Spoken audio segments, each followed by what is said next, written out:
Awkward silence. Sorry, guys. It's loading. No, you're fine. Hey, who ordered this awkward silence? Hey, Emily, you're doing a great job.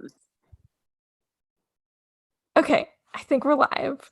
Um, Welcome everyone to another night of Tribute Talk. We have a good group here tonight. We got Jerry, Ronnie, AJ, Chase, myself. Holly's not here. She had a family commitment tonight, so we're gonna miss her. But we also have a special guest. We have our lovely loyal listener, Isaac. So welcome, Isaac, to the show.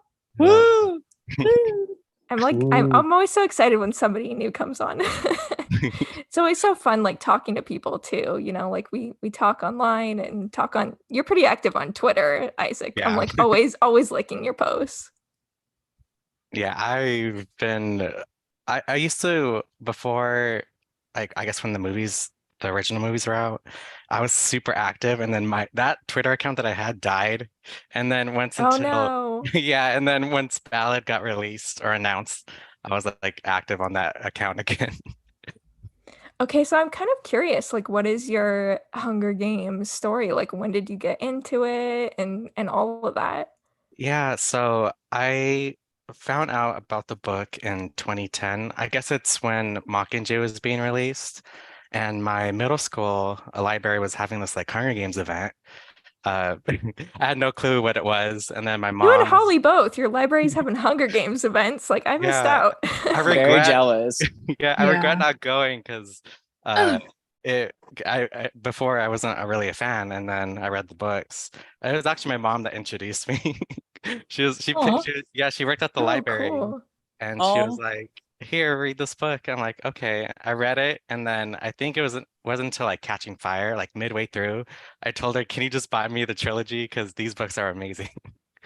And oh, yeah, so I've been following the movies since like once they were released or announced. And yeah, I've been following a lot of the fan sites a long time ago.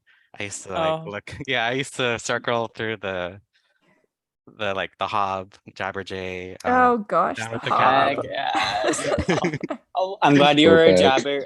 I'm glad that you were a Jabber J reader. We Yeah. appreciate it. Love Yeah. Jabberjays. I was like the one to like circle through the all the websites almost every hour, I think, at school. Same. I feel that. I feel that. Even But like before I was on one, it was like I'm looking for news, and now I'm like looking for news to steal. Yes. and then yeah, I also listened to I think I mentioned this before, but the HC Fireside Chat. I was a loyal listener for like I listened every week, and then I was kind of sad that, Were of you like course, tweeting along every week too? Because I was there tweeting every single week. I don't know if I was tweeting. Okay, so you were just lurking. Yeah, I was just like and then Which, yeah, I guess when Mockingjay Part 2 was coming out, it was kind of dying down a little bit. yeah. Which I'm sorry, by the way, if you listen to my episode of Fireside Chat, because like Same, I was so same. embarrassing. I was like on an episode about merch also, and like I didn't say anything. I was like, Wait, I things remember have that changed. episode. I remember that I was on it. episode. Please don't listen to. I feel like you can't even find them anymore. I don't even know how to really go through and listen to No, them. I've they're tried. still on their website, I think. I think they still have their website Are they? active. I feel like I've tried Yeah. and failed, but I'm too scared to go back and listen to any episodes that I was on. I think I was on two. Oh, it was terrible. I was like, I think I want a action figure. And that's what oh. I said. But it's okay. We're here now. Yeah. Yeah, This is so our when oh no, sorry, go ahead. I was just about to say this is our own HG Fireside Chat. Yeah. We're continuing on the torch in some way. in some kind of way. Yeah. Yeah, I think it wasn't until like they announced Snow. I was like, there has to be a podcast out there somewhere because I wanted to talk about it. And so I found you guys. And so I've been listening, I guess, for several months now, I think. Oh, yay.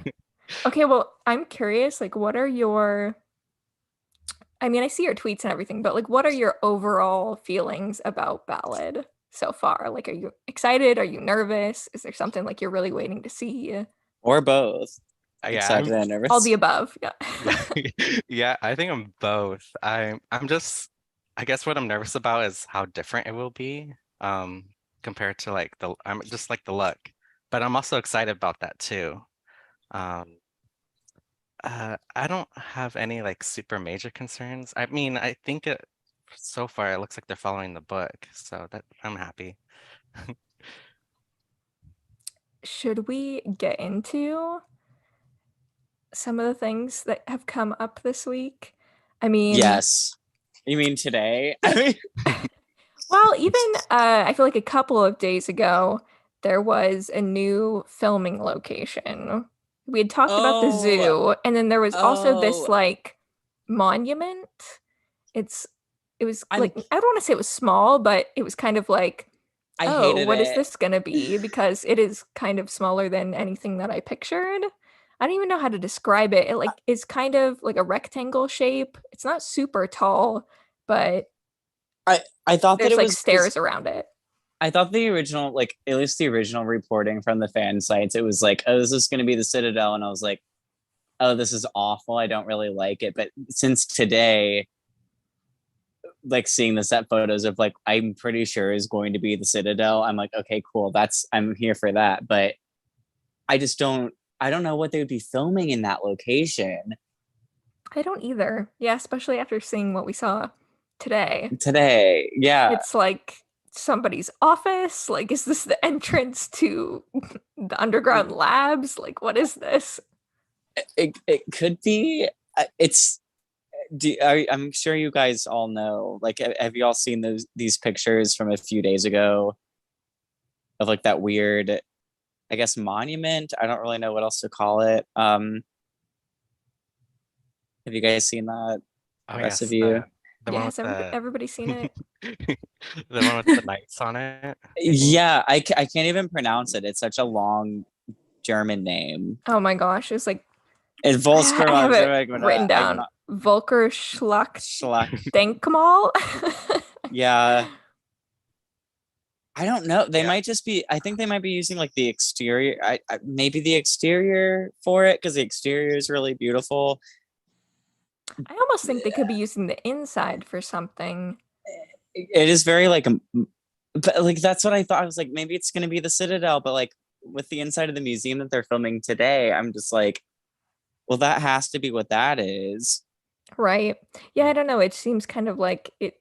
I don't know It's what ominous. purpose it would serve because the one from today that we saw is perfect. Perfect, absolutely perfect. But like that other filming location though, like the inside of it with like the statue guards standing around in a circle, because I Mhm. think it's some sort of memorial.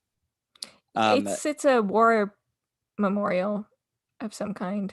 I mean, do Yeah. you think that maybe like they added it? I can't.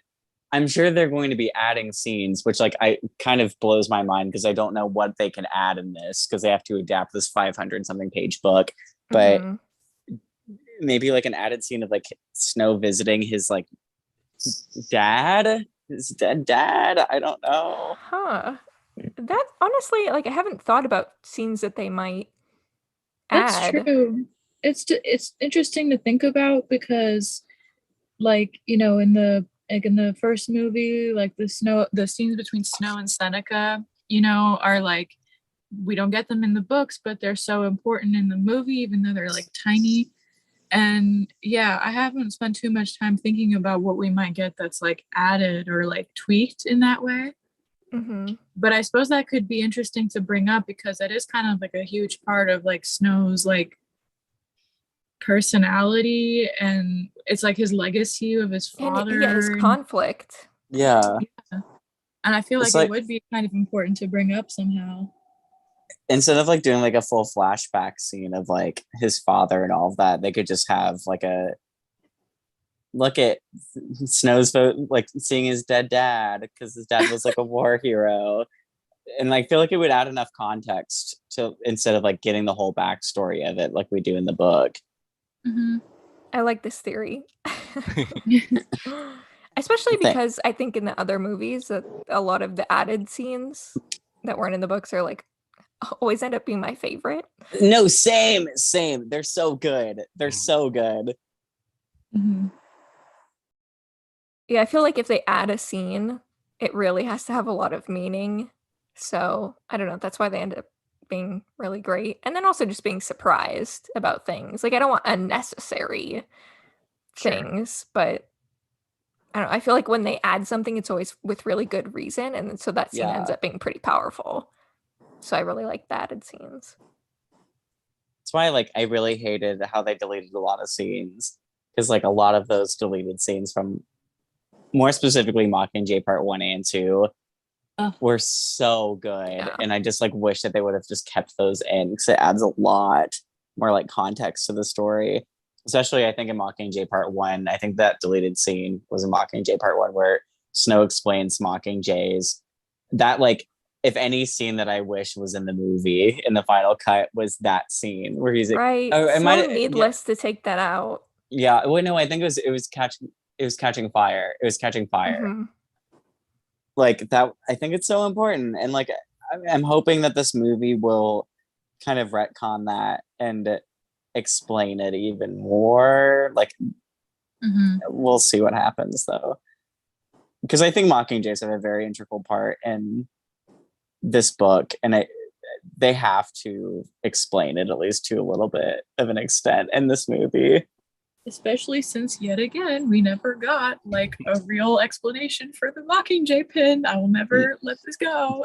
Not at all. Oh my god, not at all. And it's like the Mockingjays are super symbolic for like a ton of stuff in this series, and in the movies it's like barely acknowledged, if at all. Like, ugh. Yeah, It's not. It's. I hate how we have to wait till the like the prequel movie 9 years later, 10 years later when it comes out for an explanation on that. But it's fine. People will go back and rewatch them after seeing this, I hope, at least. And be like, think oh, so. okay. Yeah. I think people will even like watch them before going to see Ballad just to kind of be like, wait, what is this about again? And like, even though it's a prequel, like people still want to be like in that headspace, I Yeah. guess. I'm just hoping that like some theater is going to do some sort of marathon I'm sure they will. because I And will if be not, there I'm going to immediately. I'm going to the theater and convincing someone. No, Demanding. convince me. Bring your own DVDs.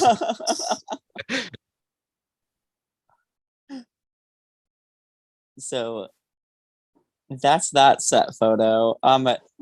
Should I we? don't- Okay, let's talk about the Strabo plinth.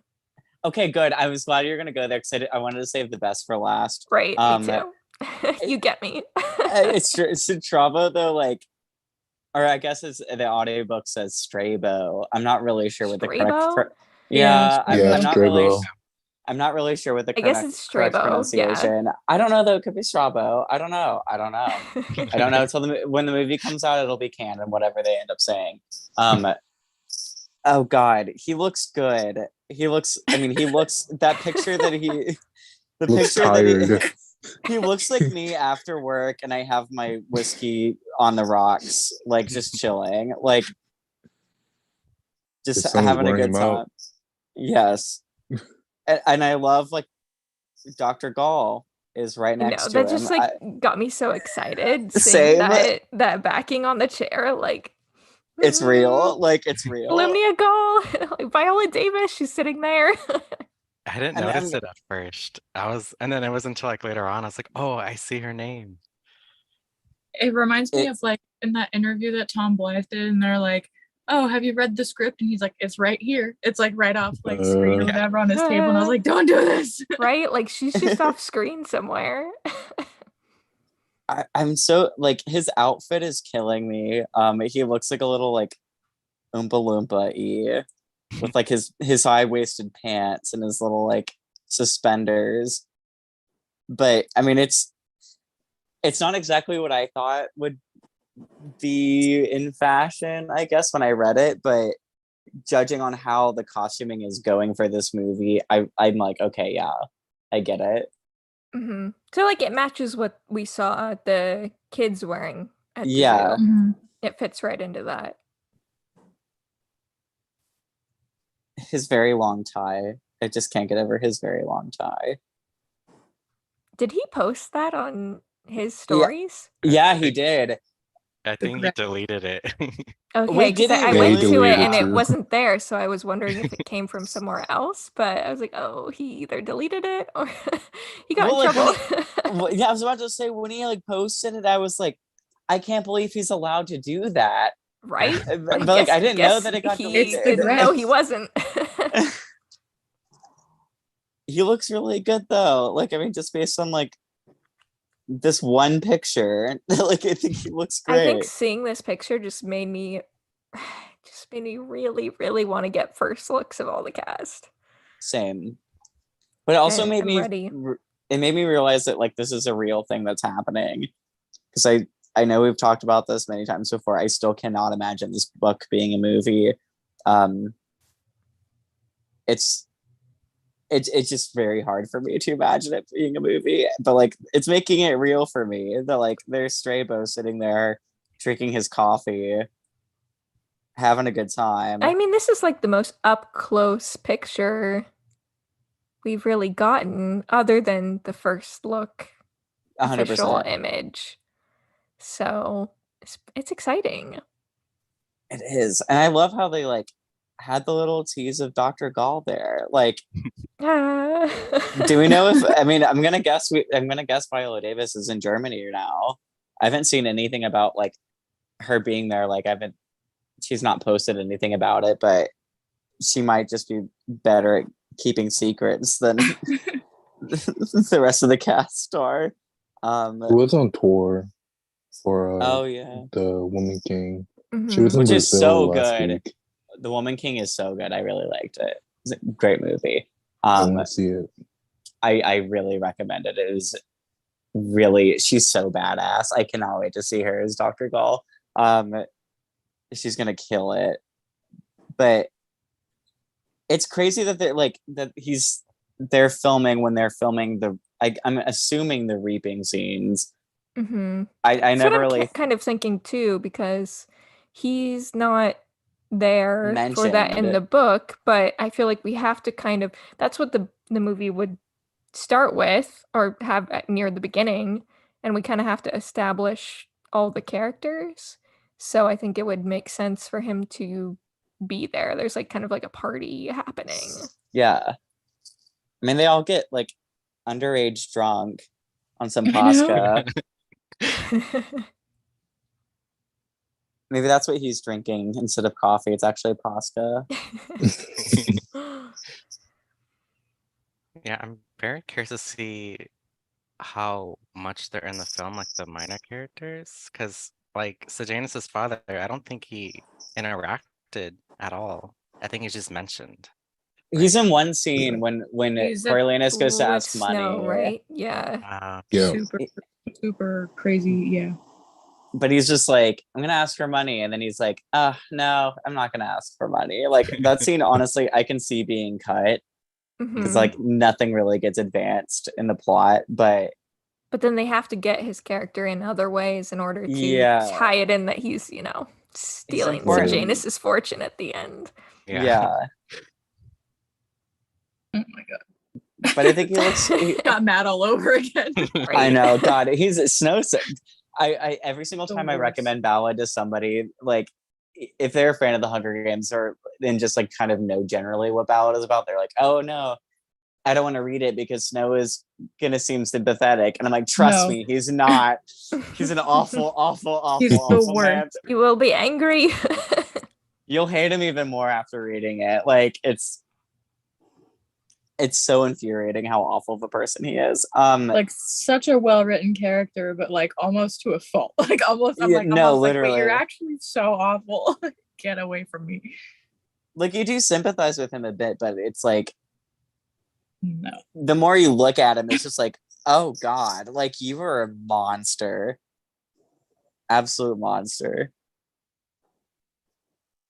Anyway, do we want to talk about the Citadel Today's set photos / video? / video. Yeah. Yes, there's a quick video.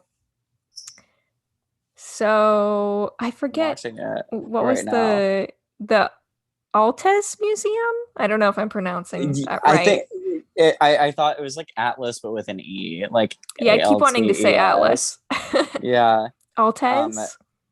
I think so. I don't Alts? know. I don't My know. family is biologically German, and like I have no idea. I know. I'm like, I did German for 4 years, but you would not know it at all. It's a beautiful Literally when you need- location, though. It looks exactly like how I imagined it. It looks Like at least the exactly like what I steps, pictured. Just like those steps, and like I like could the just picture columns. snow like running up them. It's just gonna be perfect.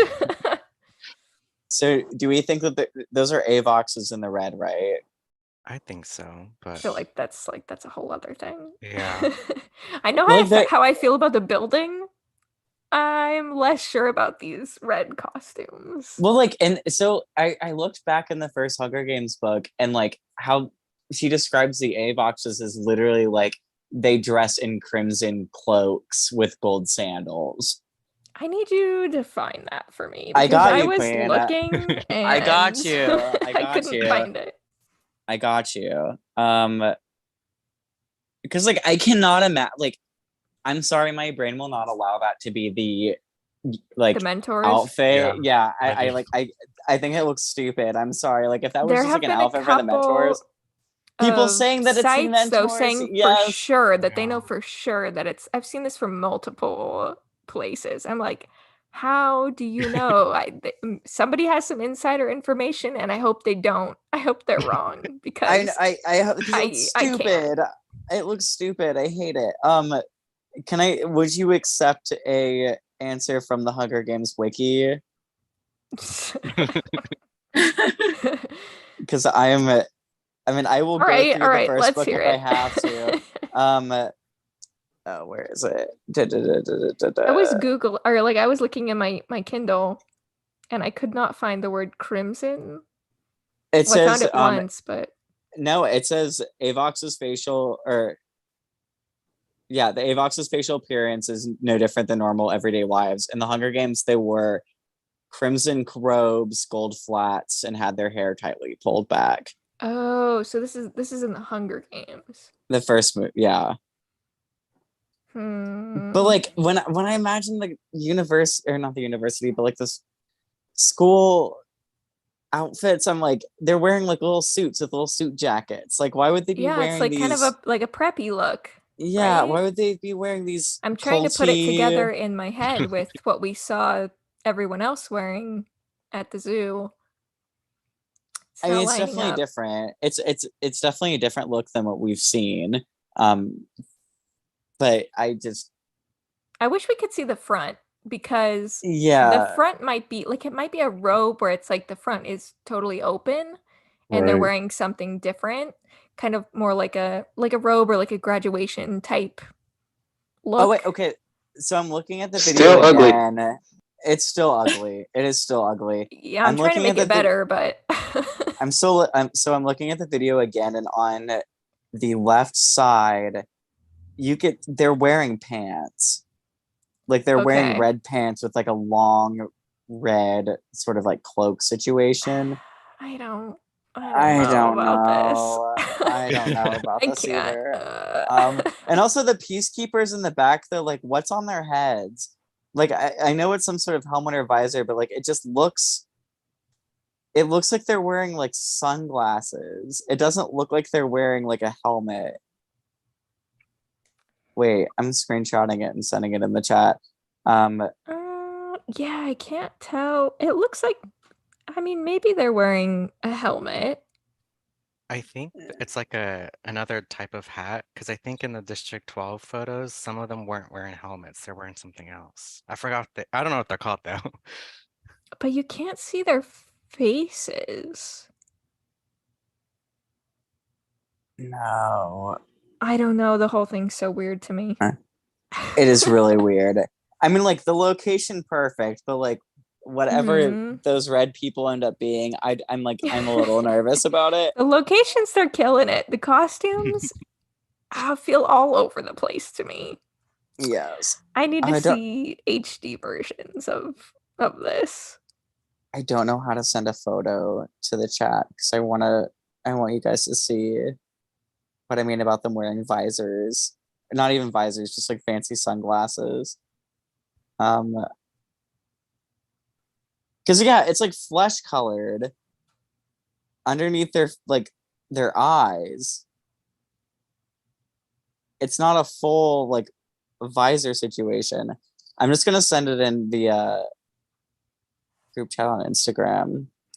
I'm like, how is this the clearest picture that we have?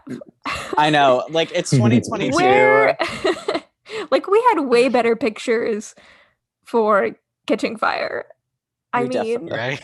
God, Jennifer Lawrence just standing on that pedestal in Hawaii. right? Iconic. But then again, I guess it was more like paparazzi that were taking the photos, but like where are the paparazzi taking photos for Ballot? Yeah. Nobody cares. Okay. I just sent it No. in the AJ, everyone cares. No, we care, but I'm saying paparazzi world does not care. No. In Europe. Oh, Chase. Do you agree with me, Chase? What do you think? Disgusting. But do y'all see what I mean? Like it looks very visor like. Not visor. I don't know why I keep don't saying know. that I word, can't but like tell. I need a better photo. but the setting looks great. The building, immaculate. Amazing. Perfect. Immaculate. Couldn't have done it better myself. And like the interior, I mean, have you guys you all seen the interior shots, Mhm. or I guess Oh, not it's shots, but like pictures of gorgeous. it. It looks perfect. Like it is exactly like how I would Like imagine I'm it. I'm But so ready, so here for this. Whoever is choosing the locations, I'm it bowing does down to, but I it does don't need know a about these red outfits. no, it does need a power wash. But I think that's good, right? Like I think like after like the rebellion, like I think it's Yeah, supposed to it's look true. dirty and like I I like had the that look of thought it. today. It's very But distressed. my main thing though is that like if you look at like other pictures of the building, the whole like between one of the columns and another one of the columns, it's just like a glass wall.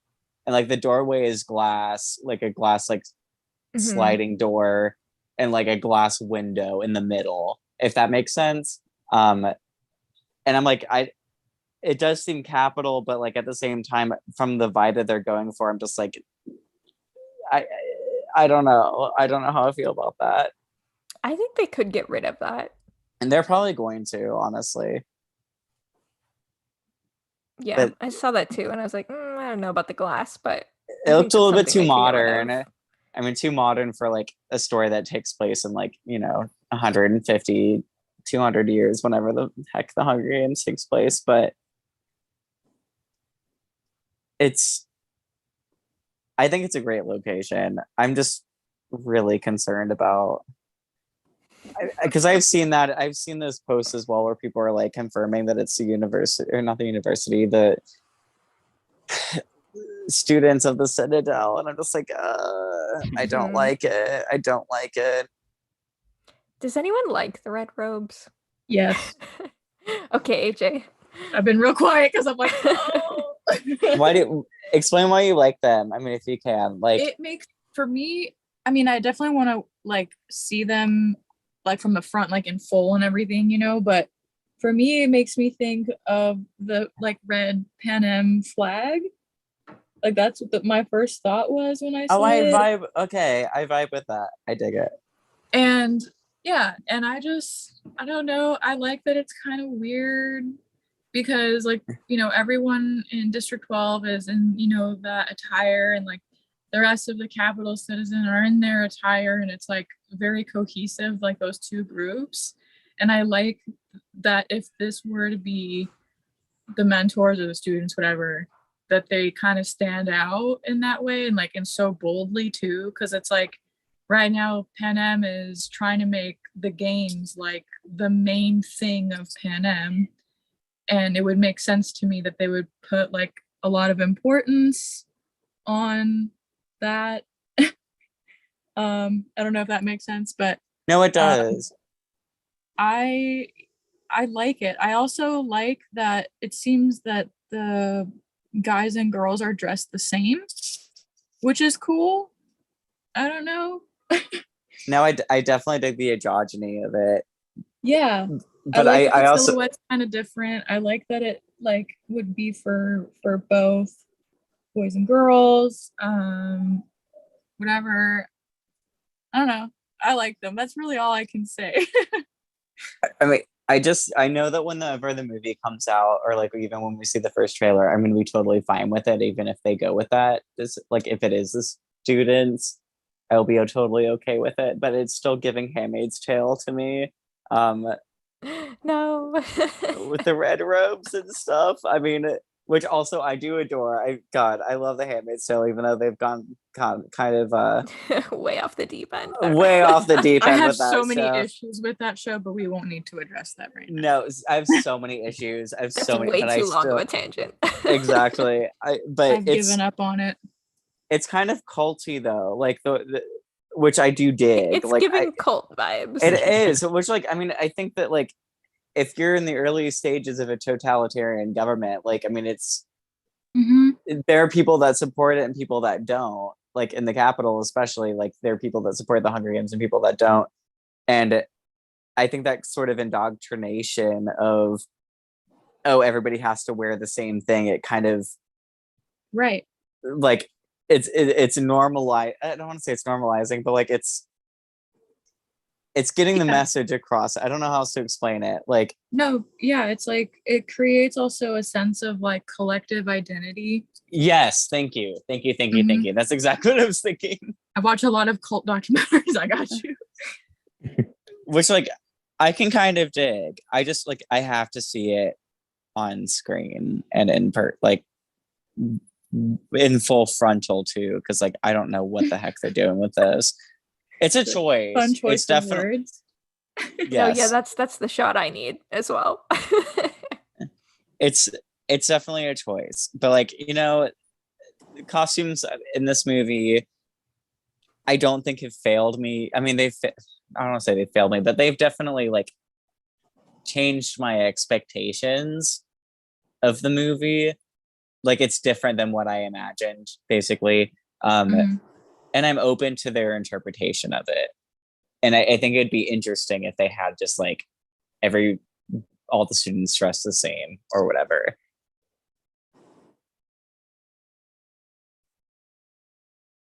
It's cool though. I'm glad we got this. I feel like the red like detail on the building I really like I love it. I love because it. that's what reminds me of like I instantly thought, oh, like the Capitol flag. And also the colors of the Academy are red in the book, right? Oh, that's right. No, you're right. Are they red or is it blue? Am I am I making that up? I have no idea. I don't think It might be blue. No, I don't think it's blue. I think you're thinking like of the new Pan Am flag. Like in well, in my Mockingjay Part head 2, it's maybe. red because of the Capitol flag. Yeah, I same. always So thought red. yeah, so I like the building that it just has red on it. Like that works. The red in the costumes, I don't know. But I also think that like once I see it in like the trailer You'll be or okay. something official, No. I'll be 4K. fine. No, I need to always be the negative one. We will all definitely be okay when the trailer comes out. But like it's only because like if they're all wearing that costume, then like what's gonna be Snow's like I'm gonna guess that they're gonna be cutting the beginning where like Tigress gets him his like little suit Yeah. and his shirt and that's all of different. that. I love that shirt description. It's very Yeah. pretty. It's the only thing I've ever drawn Snow in other than like the first look thing. And so in my mind it's like so cemented in like the black collar, the like kind of cream like shirt, whatever. I'm going to be sad if there is no movie version of that outfit because I am kind of attached to it at this point. I'll survive if there's not, but I'm hoping for it. I hope we get to see his apartment also. We House have. I tour. mean, if we're gonna, since the grandmam has been cast and she does not leave the apartment True. at all, I'm pretty sure we will get an. Maybe I mean, she'll be unless they at the change it, reaping party also. Everybody's I just would be. there. I'd be kind of upset with that, honestly. Like, I mean, like she doesn't leave her house. I'm sorry. Like, she can't make it down the 12 floors. Completely changing her character. It would completely change her character. Character I mean, assassination. granted though, like if it, even if they do show her during that, I just feel like, okay, cool. Like I'm at the point where I'm just, because like when we were talking about the movies coming out, like as like set photos and stuff would leak, I was just like, oh, they better not change this. Like, I hope this isn't how it's actually going to be in the movie. But I ended up loving it either way. So like, I trust the process to an extent. To an extent. To an extent. That's how I feel. I like. I think it's going to be a very like when this came out today, I thought like this is probably going to be a very visually different movie than most people have ever seen. Like I don't think that this is. I think that they're going with a strong creative vision with this movie, if that makes sense. It's, I mean, 1940s, 1950s, mixed with ultra futuristic totalitarian government. Like, I don't think that people have really ever really seen something like that before in a movie. Yeah. And I think that that's kind of like what they're going on, is just how not exclusively, but it's something interesting. It's interesting looking, and people are more visually enticed by things than they are by like story. So if they're like, wow, this looks really weird and different, and this is the Hunger Games, what? Like, Yeah. I could see that getting people in. Because I mean, it is different. I've kind of slowly accepted the fact that this is going to be basically a new, like, not a, I mean, it is a new movie, but like A new world, a new world. Yeah. I think that's what they're going to do with it. I don't think there's really going to be any callbacks that's to such a strange thought, but it is totally different. It is from totally everything that we're different. seeing. But I mean, so was Ballad. Ballad was very different, even though it had, I mean, when we talk about Mockingjay, in an hour or whatever, there are a lot of like there's a lot of similarities in the two, but I think that they have to sell it as like a visually different product so that it can get more ticket sales. Yeah. I feel like that's such the disconnect in my mind though, because reading Ballad, it didn't feel different so much. Yeah. Especially compared to like the books. No, it did So- not. It's, I mean, they It was like, repeated a oh, lot it's of the the same. We're here again. locations. We're in District 12. Everything's still here. We're in the capital. me, it Yeah, felt everything's like different. rubble, but it's the same. Mm. It felt different but the same. Like when I was reading Ballad, like honestly, the parts that would bring up the original trilogy, I would kind of roll my eyes at. So I was like, Yeah. of course, like we have to make this connection to this. Like Mhm. I was kind of annoyed by a lot of the connections, honestly. But I think that if you can do it in a way where like things are visually different, because like movies are very different than books. I think that I think it could work if it's very different, but the same at the same time, if that makes sense. Yeah. I was afraid of people thinking it was repetitive, and so I'm kind of glad they're doing it a little differently. Yeah. Yes. Yeah.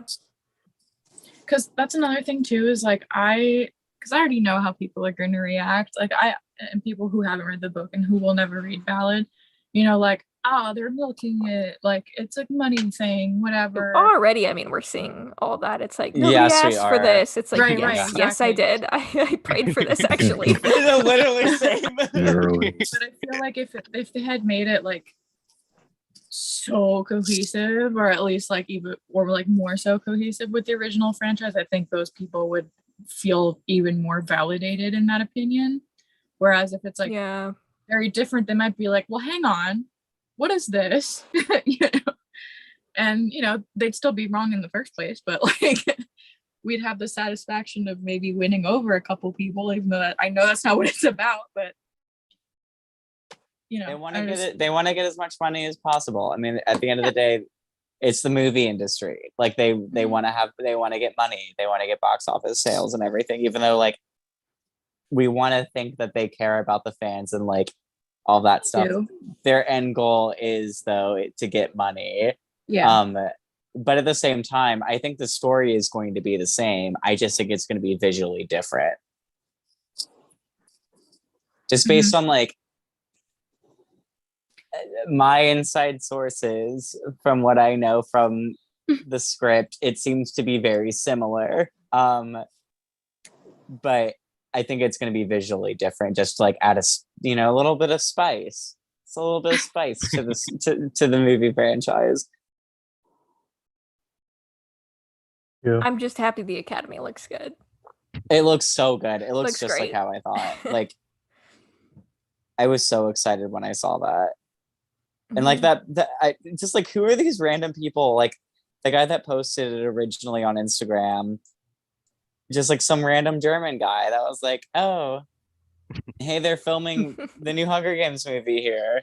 Like thank wasn't there God. somebody around that had a bigger lens? Like No, literally.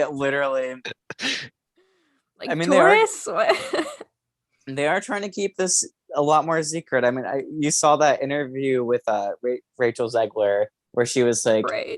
Somebody was like, oh, or the interviewer was like, oh, hey, like, where are you filming next? And then she was like, oh, I can't really say because our filming locations have been leaked or whatever. Their whole schedule. Which like it's us. It's the obsessive fans. So I get why they're keeping this secret and like why we don't know where they're filming next, and it's a lot more spontaneous, I guess. Like, because like if paparazzi knew about this, there would be like big lenses that could catch a lot more detail and stuff like that. But if it's just somebody walking on the street that just like was like, oh wait, that looks like Hunger Games filming. Yeah. And it happens to catch it at the right place at the right time. And I guess there's no huge actors that paparazzi would like want to take pictures of or anything. So I mean, Rachel Zegler is getting up there. Like she's getting pretty big. She's not there yet, but like she's getting there. And you'd think like with Hunter, because like she's also pretty popular with that dreaded show. she's been a little bit problematic though recently. Yeah, but I don't think paparazzi, if anything, they would eat that up even more, I feel like.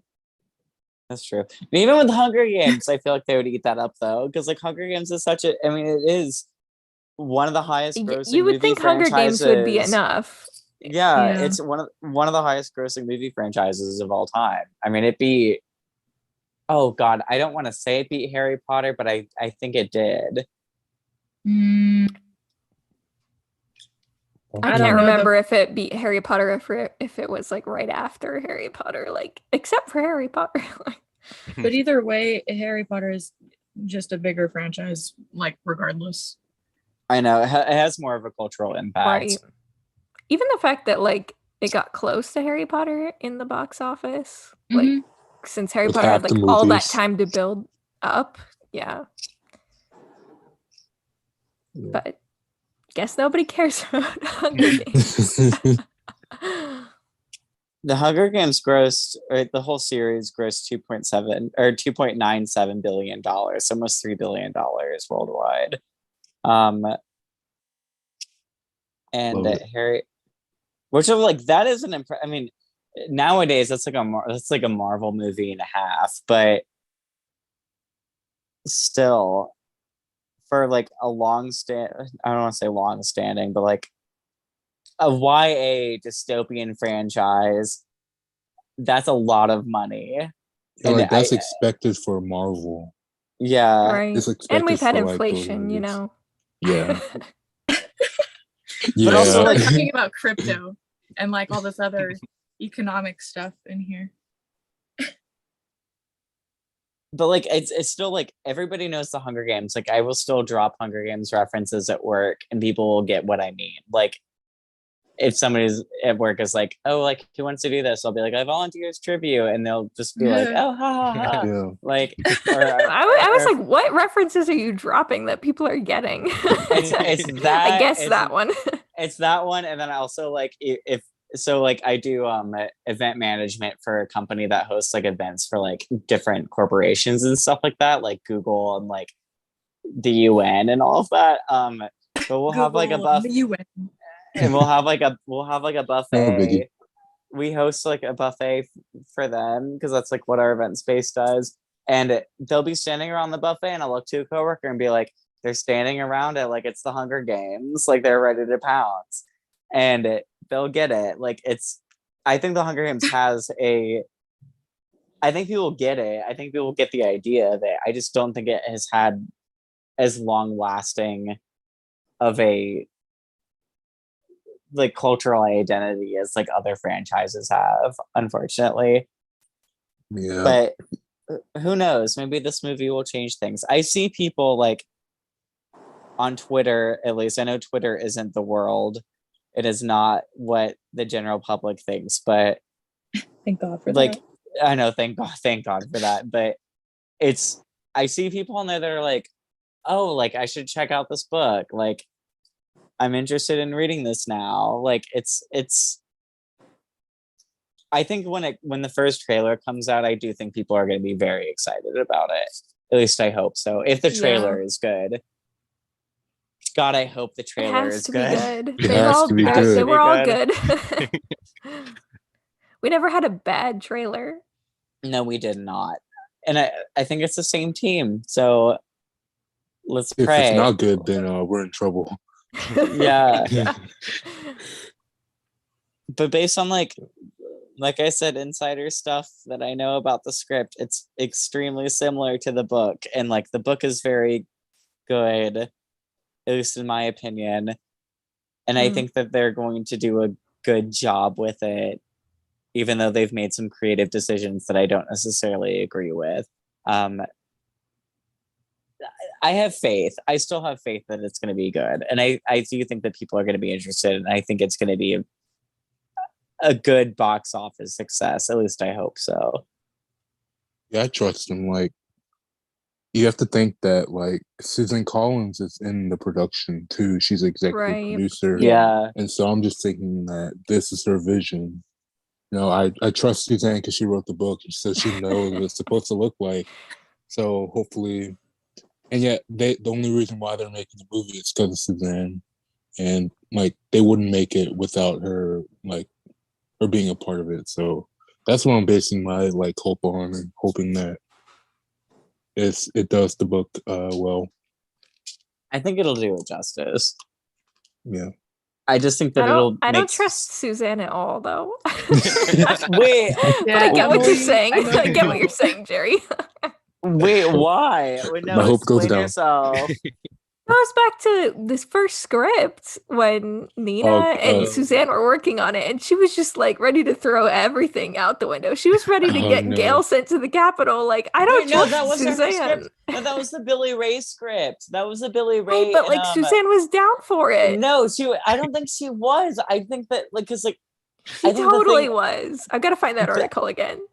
no, find it, because like I don't think that she was. I don't think she was included then in the script writing process.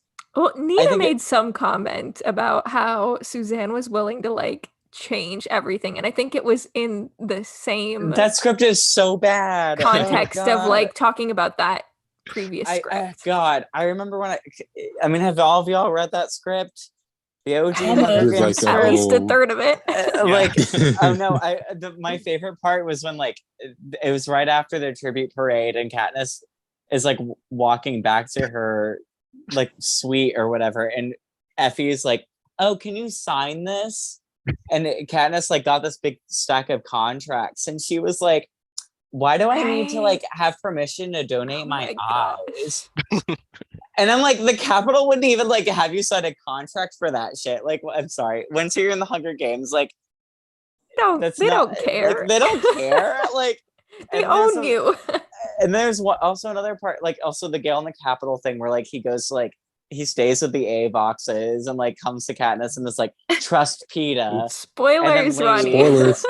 Spoilers for Spoilers. this awful script that never saw the light of day, thank God, really. And then the other part where like she's in the games and she falls off a cliff and then like the force field bounces her off and she ends up grabbing a ladder that's just there, like on the side of a cliff. Like it is the most insane script I've ever read in my entire life. I hope Suzanne didn't have any part of that. I think part of me is just like I wishing definitely that think she did it. did. Oh See, God, like it makes the me fact feel that like awful. that's not, but the fact that that's not how it turned out to be tells me she's like, okay, I'm open to some creative differences, but this is out of pocket. No, I think that was Nina. Nina, problematic queen. I love her, but Me too. but like I think what really sold me on the Suzanne being an executive, because I don't think she was an executive producer for the first movie. I'm gonna say I'm probably wrong. I know she was for Catching I Fire. don't think so. She was for Catching Fire, and like her and Francis Lawrence locked themselves in a hotel room in New York for like 2 weeks and like wrote the script. Right. And I think they had kind of a similar dynamic for Ballad. I mean, I haven't heard anything, but I'm just assuming because of how much Francis Lawrence seems She to was care an about this. executive producer for all of them. Oh God. Oh no! What? How did she manage that? But executive producer is kind of like a honorary title. It doesn't really mean Right. anything. That's true. She could have just been like available for questions or whatever. Yeah, like, that's kind of how it is. She's But like, call me, beat me if you want to reach me. no, literally, she is Kim Possible. I think that Francis Lawrence, though, like, as much as I love Gary Ross and his direction for the first movie, I think that Francis Lawrence cares more about the source material. Yep. Instead of like a creative vision. So I think that he's gonna be able to get at least the story done in like a consistent way that makes sense and gets all the story beats in that are in the book. And like the things that need to be cut get cut or whatever. But I trust this duo. I trust it for the time being, even though I have questionable, just like I have some questions, but it's fine. Yeah, I just need to connect some dots. Ross's boss. He quit. Remember? Quit. Oh my God. He Didn't quit give him on enough us. money. He did. He did, and it like makes me mad because I would kill to see his version of Catching Fire. Oh I'd my love to gosh, I see. didn't realize. It would have been, but I also would have loved to see Francis Lawrence's version of Hunger Games. Like, what would he have done with the Hunger Games movie? Like, Jerry, what did you say? Did he quit? Right, but about how he would have done Catching Fire? Oh, I don't think I said. It's the Oh, way never Chase mind. is deleting his comments, just like he does on Instagram. Oh. we're all now waiting for Chase's comment. I stand. What you gonna It's say? loading. I stand by it. It.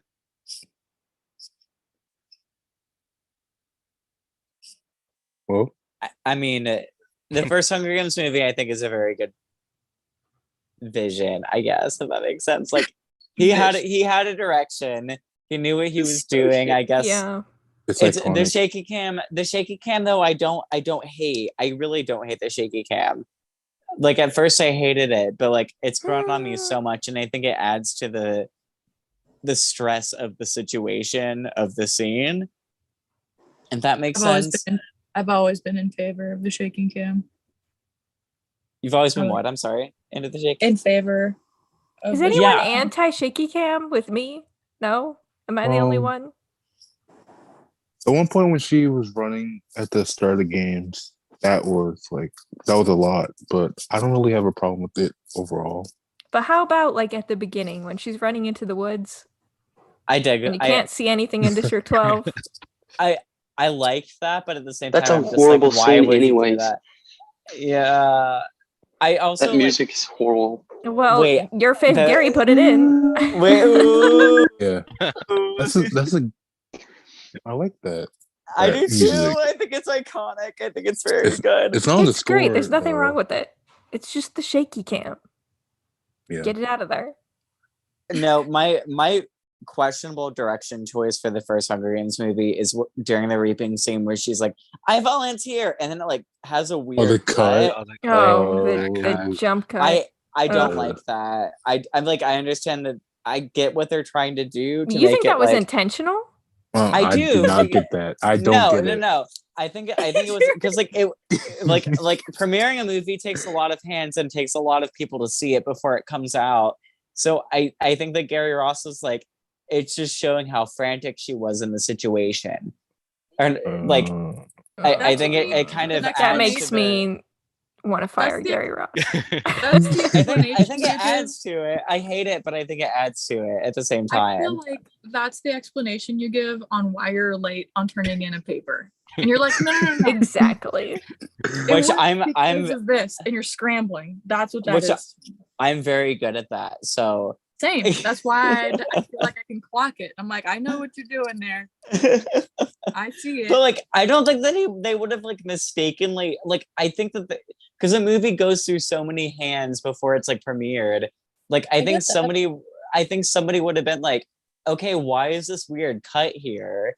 Fix that so it's consistent. I feel So like I think- something must have been wrong with the footage, and they Yeah, they they might not had have been to able to. do the cut, Mhm. and I don't just were think hoping so, no one because would notice. No, because in the trailer of the fucking Yeah. sorry of the freaking movie, they have like I'm sorry, I'm so passionate about this. I've dealt Like with in the swear jar. they have I will Venmo anybody $1 for that. It's a straight cut. Like, it's just like, I volunteer as tribute. So like, why couldn't they have used that? I think that there was a reason as to why he had that It weird is. cut in Oh it. my gosh. Yeah, no, if you watch the trailer, like, she's like, I volunteer as tribute. But like in the movie, it's like, I I volunteer. can't. What- Maybe the editor was gonna go back. Like they're like, okay, I'm gonna fix that later, and then they never did. Maybe the No, file corrupted. No, I think that it was a weird creative choice. I mean, like, I don't necessarily agree with it, but I think it was just a weird creative choice. I Like most hate of what that. Gary Ross did was a weird creative choice. Oh. Sorry, Chase. Watch I don't it. think it's a bad. I don't think that his weird creative choices were bad. I just think that they were different. Like the first Hunger Games movie feels like an indie movie to me. I mean, because it was very, I guess, to an extent, like low budget. Yep. It was very up close. And it wasn't as like quote unquote cinematic or whatever. But I do appreciate it. I think that is kind of the feel that I got from the first book, was like very up close and personal. But there were some decisions that were made where I'm just like, what's going on here? Why is this Emily. happening? hmm Would you say that Gary Ross and Catherine Hardwicke are similar in what they produced? Oh my god. Oh. Uh-oh. Yeah, I think so. They both made weird creative choices. They both had a very distinct vision for their films. Which I do kind of hate that Gary Ross is like, I'm quitting because I don't have time to make Catching Fire. When Catching Fire, like, I'm sorry, arguably was better. I know, Chase, I'm sorry, but Right, come on. He had enough he time. had time. He had I time can't to be a do his director vision. and a writer at the same time, and then that movie he wrote like flopped really hard. It was Literally. interpretive. The first Hunger Games movie is interpretive. I think I like that description of it. I mean, it gets the story beats all right. I think that like it tells the story. I like the Not a bad arena. movie. The arena is so good. Oh my god. And I love the cornucopia. That's kind of an unpopular opinion, but like, No, I love The it arena's too. better in the first movie than the second. And you can I fight me, agree. but it's true. no, I agree with that. I do agree with that. I think that the arena scene, at least in like the opening and like the quote unquote like bloodbath in Catching Fire, was very, it was underwhelming. Like, I don't know, like she had people died or whatever, but like Francis Lawrence, I think, is more of a mainstream director and Yeah. didn't like want to show a lot. I don't know, like of gore and stuff. I feel like we need to play Hunger Games Pictionary next week or something. I would be so down for that. Listen, if no random set photos leak, I'm down. Game night.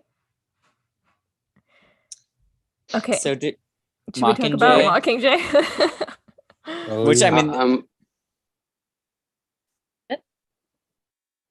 Oh, We lost Chase. is that Gary? Still drawing though. He's like, thanks for defending me, but I appreciate you. Is that a personal portrait or Who is am it a I? peacekeeper? Who is it? No. oh, is that Ripper? Yes, yes, yes. She deserved better. Ding ding ding. First Team point. Ripper. It's hard to erase. All Carry right. on. Chapters 9 and 10. Or is Which it? Yeah, 9 and 10. which is gonna immediately have us go back to ballad discussion. Right, Because these two There's chapters, valid things here. so many ballad things. And a lot of dislike for Gale. Just Oh, gonna Don't get me start with started. that. I feel like in chapter 7, at the beginning I was like, this is one of Gale's best like moments, like best chapters. And then we get to chapter 10, I think, and I'm like, everything just crumbles here. Like, No, just Gale, throw him in the really? garbage. It's fine. Just throw him in the garbage. Just I can't stand him. I cannot stand him. That's why I I'm mean- sitting down. I can't stand him. as we start off chapter 9, no one is telling Katniss about the broadcast with PETA, and not even Gale, which is like, why would Gale keep this from her? Because he's Why would anybody? Why would a Right, single like, person keep why that would- from her? Why would anybody, like, Katniss deserves the truth so much, but then like Gale, who is supposed to be her best friend, like it's just it's unforgivable, honestly. I like get so mad with Gale in these chapters. It just further hates my hate for Gale. Can't stand him. And then when she starts to bring it up, or like they're kind of arguing about it, he's like, why didn't you say something? It's like, excuse me. He has the audacity to say, like, why didn't you say something? Like, why didn't he say something? I feel like anybody would say something like in that situation. Like I know I would. if you think that you're like, Say try- something. oh my god, Literally, though. literally though. Literally. She's giving up on Gale at this point. I even when like I mean she says like Katniss, he begins already. The admission of guilt is in his tone. Like he knows that he's doing he bad knows stuff. better. That guilty conscience. I mean, at least we know he has one. But Yeah, but he's okay. Never mind. I just don't Hey, even Gal. get like why he's keeping it from her. Like, is he keeping it from her solely because he's jealous of PETA? Yes. I mean, like I could see him being worried. Like I like as much as I hate Gale and like I don't want to justify his decisions. Like I get because I'm the kind of the same way as a person. Like I don't want to tell anybody anything bad. Like I don't want to be like, oh Yeah. hey, your boyfriend was being tortured and looked awful on national television. Which is what he tells her. And, like and later she says he seems genuine. Of course, who knows if he really does, but like I don't think he is. Like that's the difference between me and Go, where like I would actually feel bad and like would tell somebody about that, or at least would feel bad about not telling somebody something like that. But the fact that he like doubles down and also like kills Prim, it's don't like him. Don't like him as a person at all. I feel like he's also trying to. He wouldn't want it to get back to Coin that he told Katniss. 'Cause Yeah, he's very he's defensive. positioning himself. Like I feel like we saw that a few chapters ago. He's like cozying up to Coin. Ew. It's a great Yeah. line. Let's see. They, which also at the beginning of this chapter, she goes hunting with Finnick for like a minute, Cute. and I wish that we would have had that. I think that's such a cute moment. I like their relationship, like just looking out for each other, and like they're both in the similar situation of having someone that they love in the capital, Which supporting each other. They definitely did try in Mockingjay Part 1, but I think in the book it's a lot more. I mean, don't get me started about the Joanna erasure in Mockingjay. It makes me so mad. Because I think she had a lot of really good moments with Joanna, but Mm-hmm. these little moments I think are so sweet, and like I wish they would have kept in the movie. Yeah. I feel like there was an episode that we did about Katniss a while back, like last year, and I think I had said that my favorite relationship with Katniss outside of Peeta for me and Holly, hers was Joanna and mine was with Finnick, and all of that came from Mockingjay. Yeah, it's so well written. Like they both have such intimate moments with each other, and like it's not like, oh, I'm gonna get with you or I'm gonna get with you, whatever. Like it's just written as just like a platonic sort of Yeah, nice moment. they're just there And for like, each other. yeah, and like as much as I'm very much against like the whole like Team Peeta, Team Gale thing, because like I don't want this to be like Twilight. That is how kind of a lot of people think about the series. And it's nice to see Katniss interact with other people that like don't have any sort of interest in her in that way, if that Mhm. makes sense. I feel like that's probably the reason why it was kind of cut from the movie. Like just because I think like in the book you can give it all like the proper amount of time to develop that friendship and that you can understand that there is nothing more than just a friendship going on there. But like trying to condense that in a 2 hour long movie might confuse people, especially people who haven't read the books, might be like, whoa, whoa, whoa. Yeah, I Like can that see one- that, especially because you haven't seen Finnick and Annie Right. together and like, yet. you know, I'm thinking of that deleted scene from Catching Fire where like Finnick creeps up on like behind Katniss in the training center. And like it's funny to us. Oh, he but, ties like, the noose.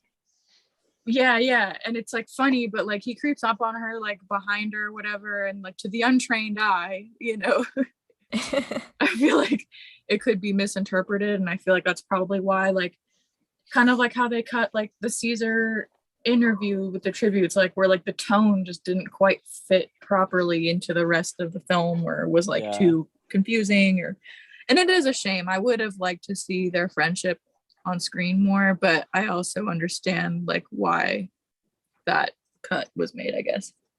Yeah. So they go back to District 12 in this part. Oh, wait, no. Yeah.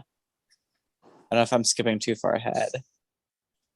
One thing, I mean, that I noticed is just saying that they had fully like taken 3 and 11, Yeah. which I guess I don't know. I didn't pay so much attention the first time I read to like the order of them kind of taking things over, which 11 has all the food.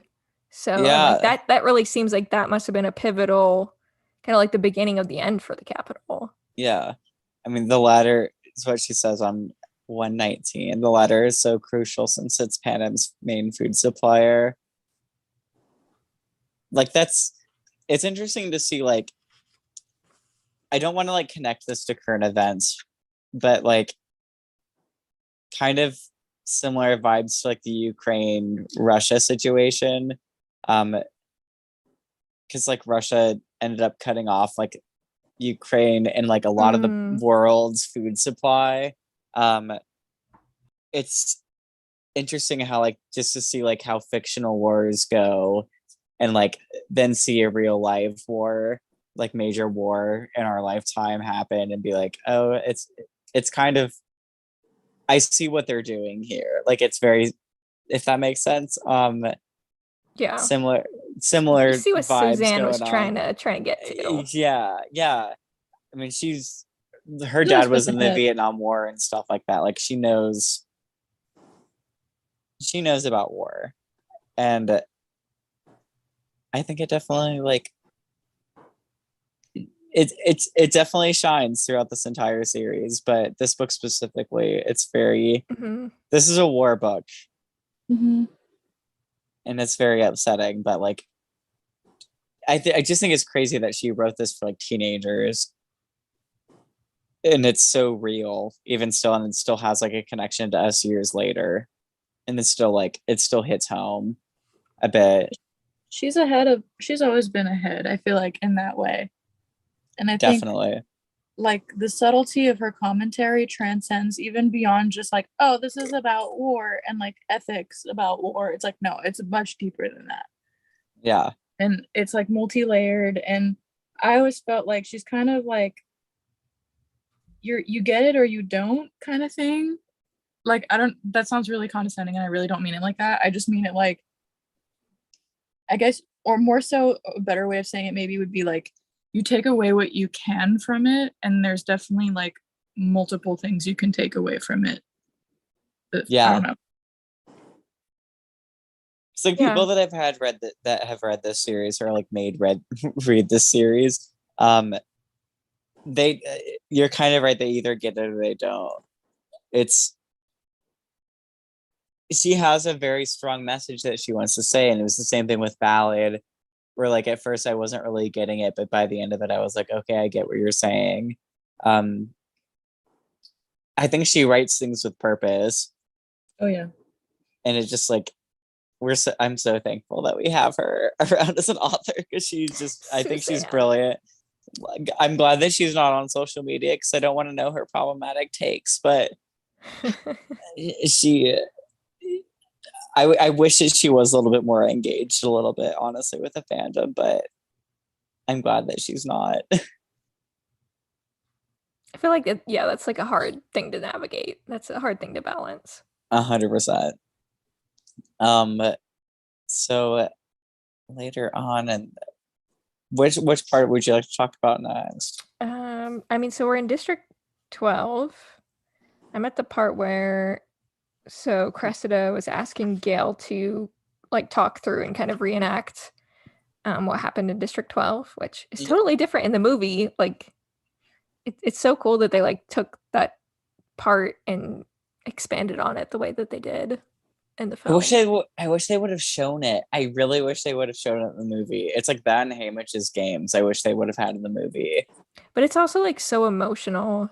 Like I think so too, but I mean just depending on the way that it was done, but it's just so good in the movie.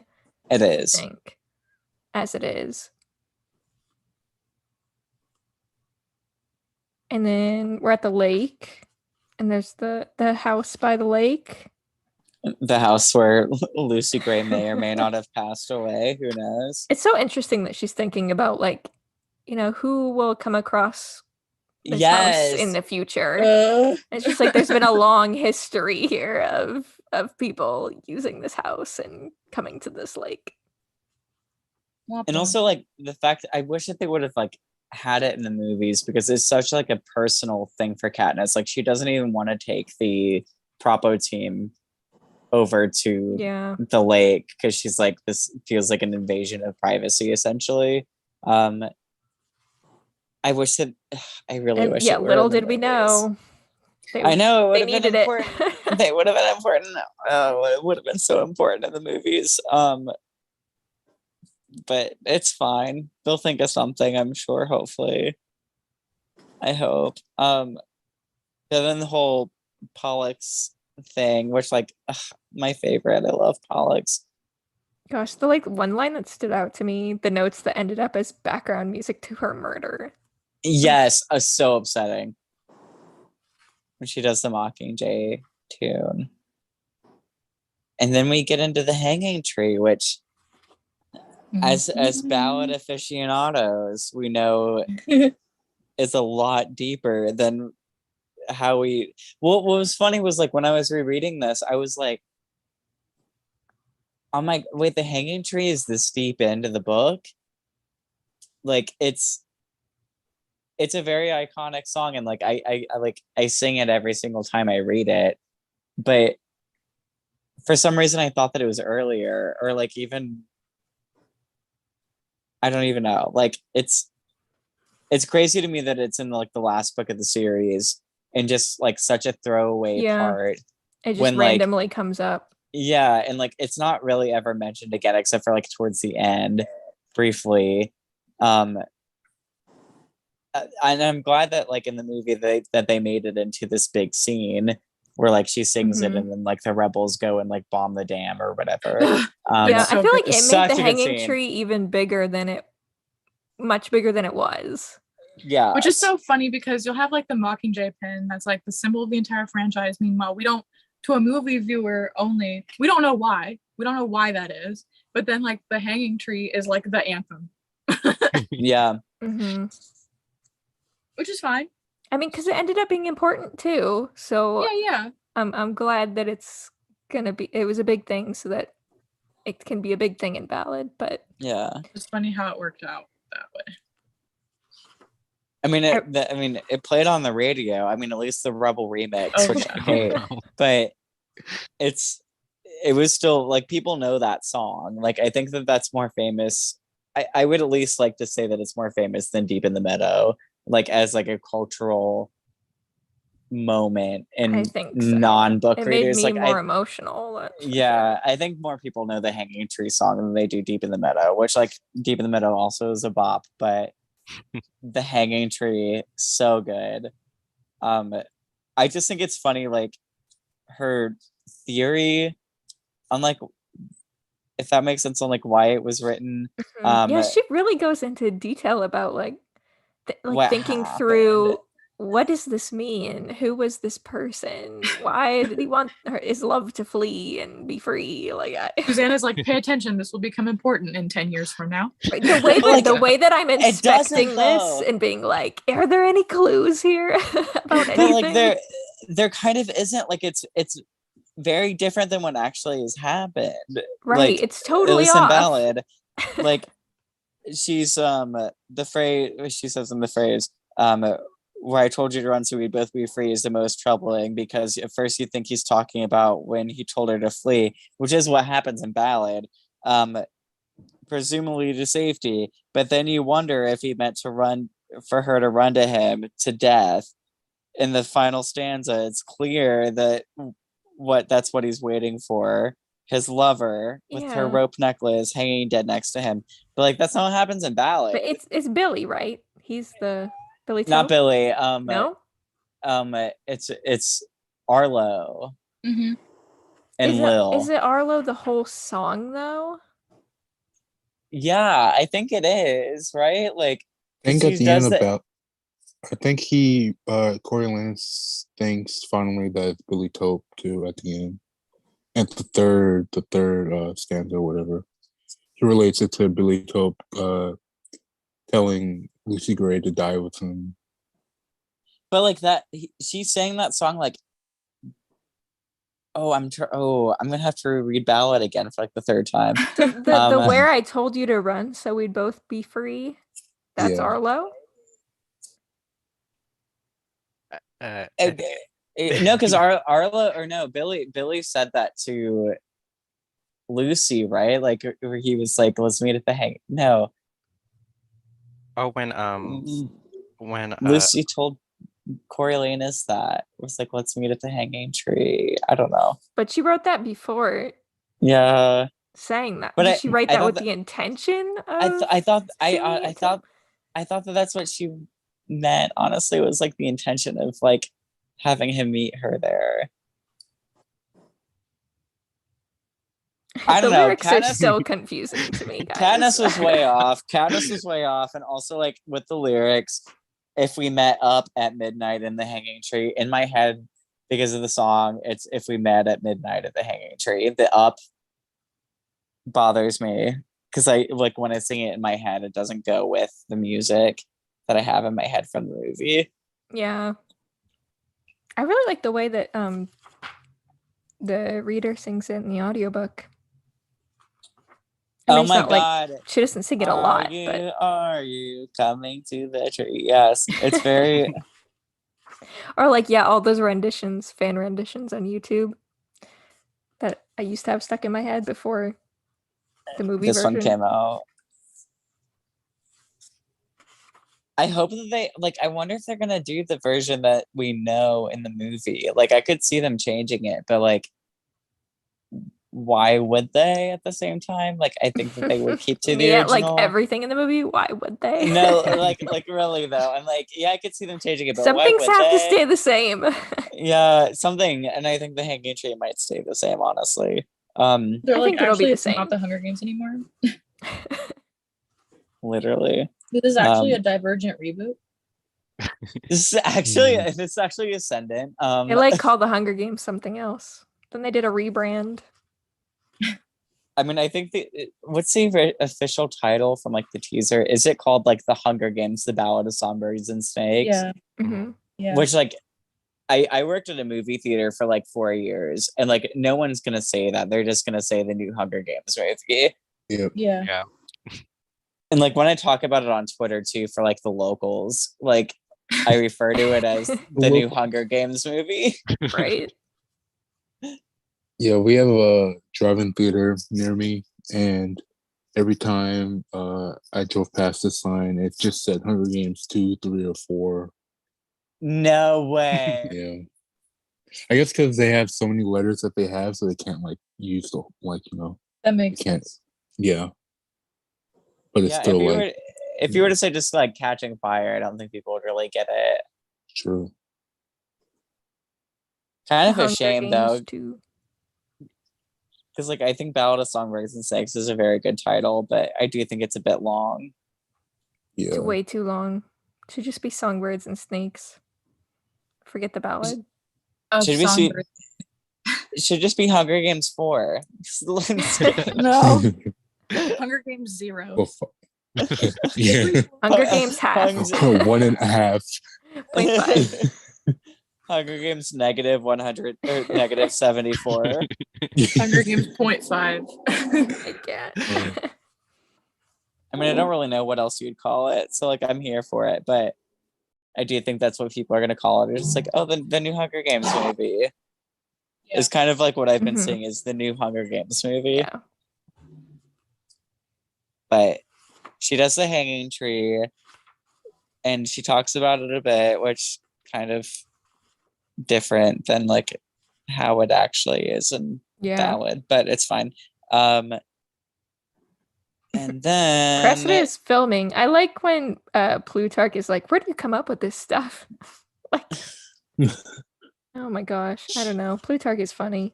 Plutarch is like my favorite character. My account that I'm on now on Twitter was my OG Hunger Games RP account.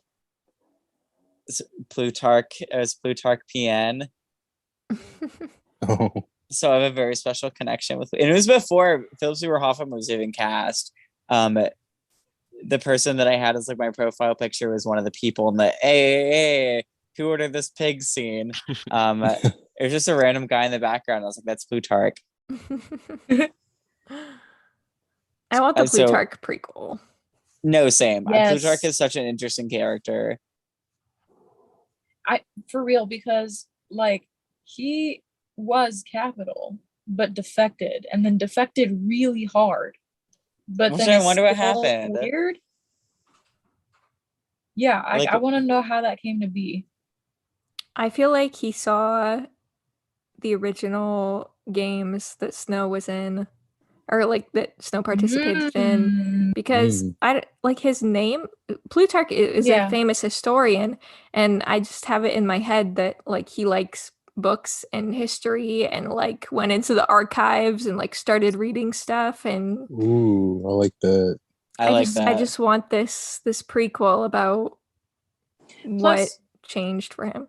Hilarious Plus, like, heavens be. Yeah, I was gonna say the name drop in Ballad feels significant, other than just like, oh, here's a little Easter egg for you, like But She maybe means it. No, yeah, I think I'm gonna say she Suzanne means knows it. what Suzanne knows what she's doing. I think that she has a reason for what she did. I mean, the Cardew, like Fulvia Cardew, and who like in Ballad, what's her name? Something Cardew. Livia? Yes, like kind of a similar character, I would say, like kind of superficial, but like I don't know. I think she has a reason. She has a reason for like naming those characters Bag. I feel like she just needs to give us one more book in between to connect some more dots. Literally, I because I know, still want to literally. understand what the hell happens between Snow and Tigress. To me, that's the biggest No, that's whole- insane to me. Yeah. in this whole ballad situation, because I'm like, why would you bother making the connection that Tigress and what's Snow the are point? cousins and then have it like have no payoff? Because she could have been like, the character of Tigress could have been Catherine and nothing would have changed. Like, Right. Yeah. and then there's like that little weird detail. Oh, she eats the raw meat. And I was like, no, she does not. That's weird. But then, but I'm like, no, this is going to serve a purpose. This is going to serve a purpose. We're going to find out why she like, is so extreme about her appearance and why Snow hates her for it and like all this other stuff. No, that didn't happen. And I was like, there's going to be a Tigress book or like a book where the Tigress plot line is explained. There has to be. I'm like, I mean, I hope so. I always thought like that it was just kind of like a nudge to like where she ends up being, because like the reason why she ended up being so extreme, at least look wise, was because like that's just how Capital Fashion evolved, and she just overdid it. And but like I think in Mockingjay she says like, or Katniss says like, I don't know if her name is Tigress because she named herself that way, or like if that's just because of like how she looks. But like we know, at least in Ballad, that's just like what she was named. So like, why did she just kind of go with it? I know. It's She's like, like- I guess I'm a tiger now. I guess, yeah, like literally, like let me just be a weird tiger girl. And in Ballad, she already was like eating raw meat or something, right? Yeah, and then she's like, let me It open up a just lingerie shop. doesn't make any and just sense. I don't know. That's what I'm saying. Like that detail of her eating the raw meat in Ballad was like, I found it annoying because I was like, So annoying. I had it in my mind, like for Tigress, like pre-Ballad, right? Like the little head cannons or whatever. Then I'm like, okay, clearly, we know about mutts and we know things can go wrong and whatever. And so I always wondered that like maybe she took it too far with her like appearance or surgeries, whatever it is, and it makes her literally behave like a feline or something, and like you are what you eat kind of thing. Like, I don't know, something like that. But then it's like, no, she's just like this weird, quirky Capel girl that eats raw meat for some reason. yeah, if they like, if Hunter Schafer even remotely eats raw meat in the movie, I'm gonna be so mad. And they like don't explain it. I'm just gonna be like, for real. no. She's 'Cause, I just mean, that in is- the corner eating raw meat. Like that is kind of like the same thing as like when reading the book. It's like she just like randomly eats raw meat, and I'm like, okay, but like No. why? Why are Like, you okay, doing you that? edgy queen. Like, what are we doing here? Like literally, like I hope they flesh out her character, because I mean she is such a big name actress. Like I do think that they're gonna probably add stuff or like flesh out her character a little bit. I hope that they explain it. But granted though, I don't know if I can say that, because like they have other Mm-mm. big name actors in the movies that like were not fleshed out. So I don't know. That's what I'm saying. I feel like Tigress eating raw meat is not going to be a main movie moment, and I feel like we're not going to get that closure, and it's going to drive me crazy because I don't understand it. I just hope that we don't get her eating raw meat in general in the movie, because like that'll raise more questions than answers. Yeah, At that's that why I'm like, point. why was this detail included at all? Like that, the whole thing bugs me. I like Tigress as a character, but I don't see how she's connected to all of this. Like, I don't see why she had to Yeah. be Tigress. Like I said, she could have been a new character with some other random name and who doesn't eat raw meat. She could have just been Snow's cousin. Like she could have just Yeah. been Snow's cousin with a different name. Like, but see, I hate how I have too much trust in the author, but like I think Suzanne means something when she wrote that. I don't know. I kind of feel like she doesn't. She was just like, oh, this connection would be fun. Yeah. I don't like to think that, but like, yeah, probably. Probably. I don't like it either, but here we are. Because I mean, there's a lot of things like that in Ballad that I'm just like, Yep. All right, why'd you put that in there? Like that's weird, but like I whatever. was like, It's oh, in the here's original the fan trilogy. service. No, literally, like We're the not entire. getting another book, but I want it so bad. Yeah. I think that there is a potential for another book. I don't think that she's done. Maybe in like 2 to 3 years, I think she might release another one, but don't hold me on that. I don't know anything. Like there's no inside sources here. But like Yeah. I just think that I'm just like honestly just like wishful thinking here. I really wish she would Lionsgate's write knock on another your one. door and be like, how do you know? Well, I think that like if Ballad is successful as a movie, I think that they're gonna knock on Yeah. her door and be like, because like I think that is kind of what spurred like I don't want to say it's the main thing because clearly she did have something to say with Ballad. Mhm. But I do think in Lionsgate was like, hey, what are you working on? What you doing? Yeah, Like, if Bella what's does going on here? well, I feel like they There's would more be potential. like, There's more. please Yeah. let's keep going. Like we have Tom, like let's keep using him. Like I don't know. So I would love to see like I'd be because down at the end of Ballad, like I know we're not even talking about that right now, but like at the end of Ballad, like I want to know what happens after that. Like he poisons High Bottom and like just kind of is like I'm a smug little little mother effer. And continues on in his awful ways. Yeah, like he just kind of goes off on his own, just like I'm bad. Like Lives it's happily like ever after until I wa- 74 years later. I want to see his rise to power and like all that stuff because I mean he's Which still honestly like sucks. Like he had such a long life of just being terrible. Like, yes, I don't know. He didn't really get what he deserved. like Suzanne might think that like he got his backstory in Mockingjay when like Finnick like later on in the book is like I used to poison people and he rose really quickly in the political ranks because he used to poison people. But it's like, okay, but like when did that happen? Because like at the end of Ballad, he's like 18. Like Yeah, he's got a long way to go. He's got a before he's long way to president. go. Exactly. A lot of people to poison. And like, I mean, he started off by poisoning Dean Highbottom and then like was like, oh, I'm gonna be that girl now. Like I'm gonna be that like he This took is my on that. thing now. Yeah, but like at the same time, it's like I want more detail. But I also think that Suzanne doesn't. She gives a lot of detail, but she doesn't because she wants people to kind of make up their own interpretations of things, which I get. But Or she thinks she's being really clear and obvious. Yeah, there's She's that. not.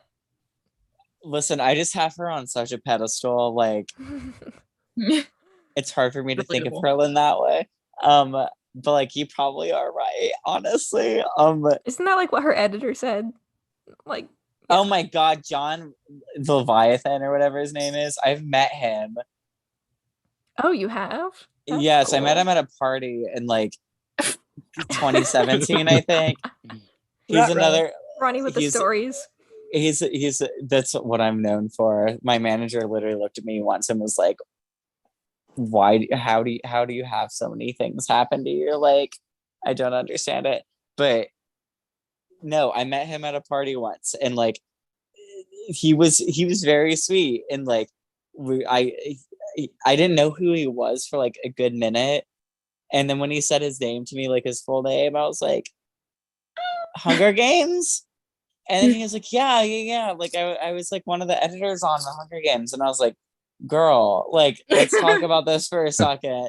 But like based on like what he told, Suzanne is like very reluctant on writing new things about the story because she does feel like it's complete. And like Ballad was kind of a stretch for her, but he does think that she would write more if like things are successful. Yeah.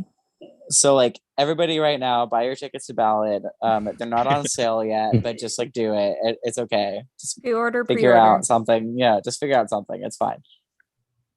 Because I want to know what happens. I want to know like there's so many like I'd be this. so scared if I was her too to like write to add anything.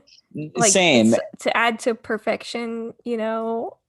She can't be a J.K. Rowling and just like go on Twitter and be like, "Oh yeah, so and so is this." Like, No. like Like so these are gonna be classic works. Mhm. So I honestly think so. Like this, I mean, this is still this is taught in schools even to this day. Like it's the Hunger Games is a very popular like it's a cultural thing. It's a very big cultural like sensation, I guess. Um, and I think that it has a lot of resonance to like what's going on today, especially more now. Um, Yeah. I think it just hits a lot harder than it did like when it first came out, and I kind of put her on like a as much as like Margaret Atwood can be kind of problematic too. Like I think she has that kind of vision, like the woman that wrote The Handmaid's Tale.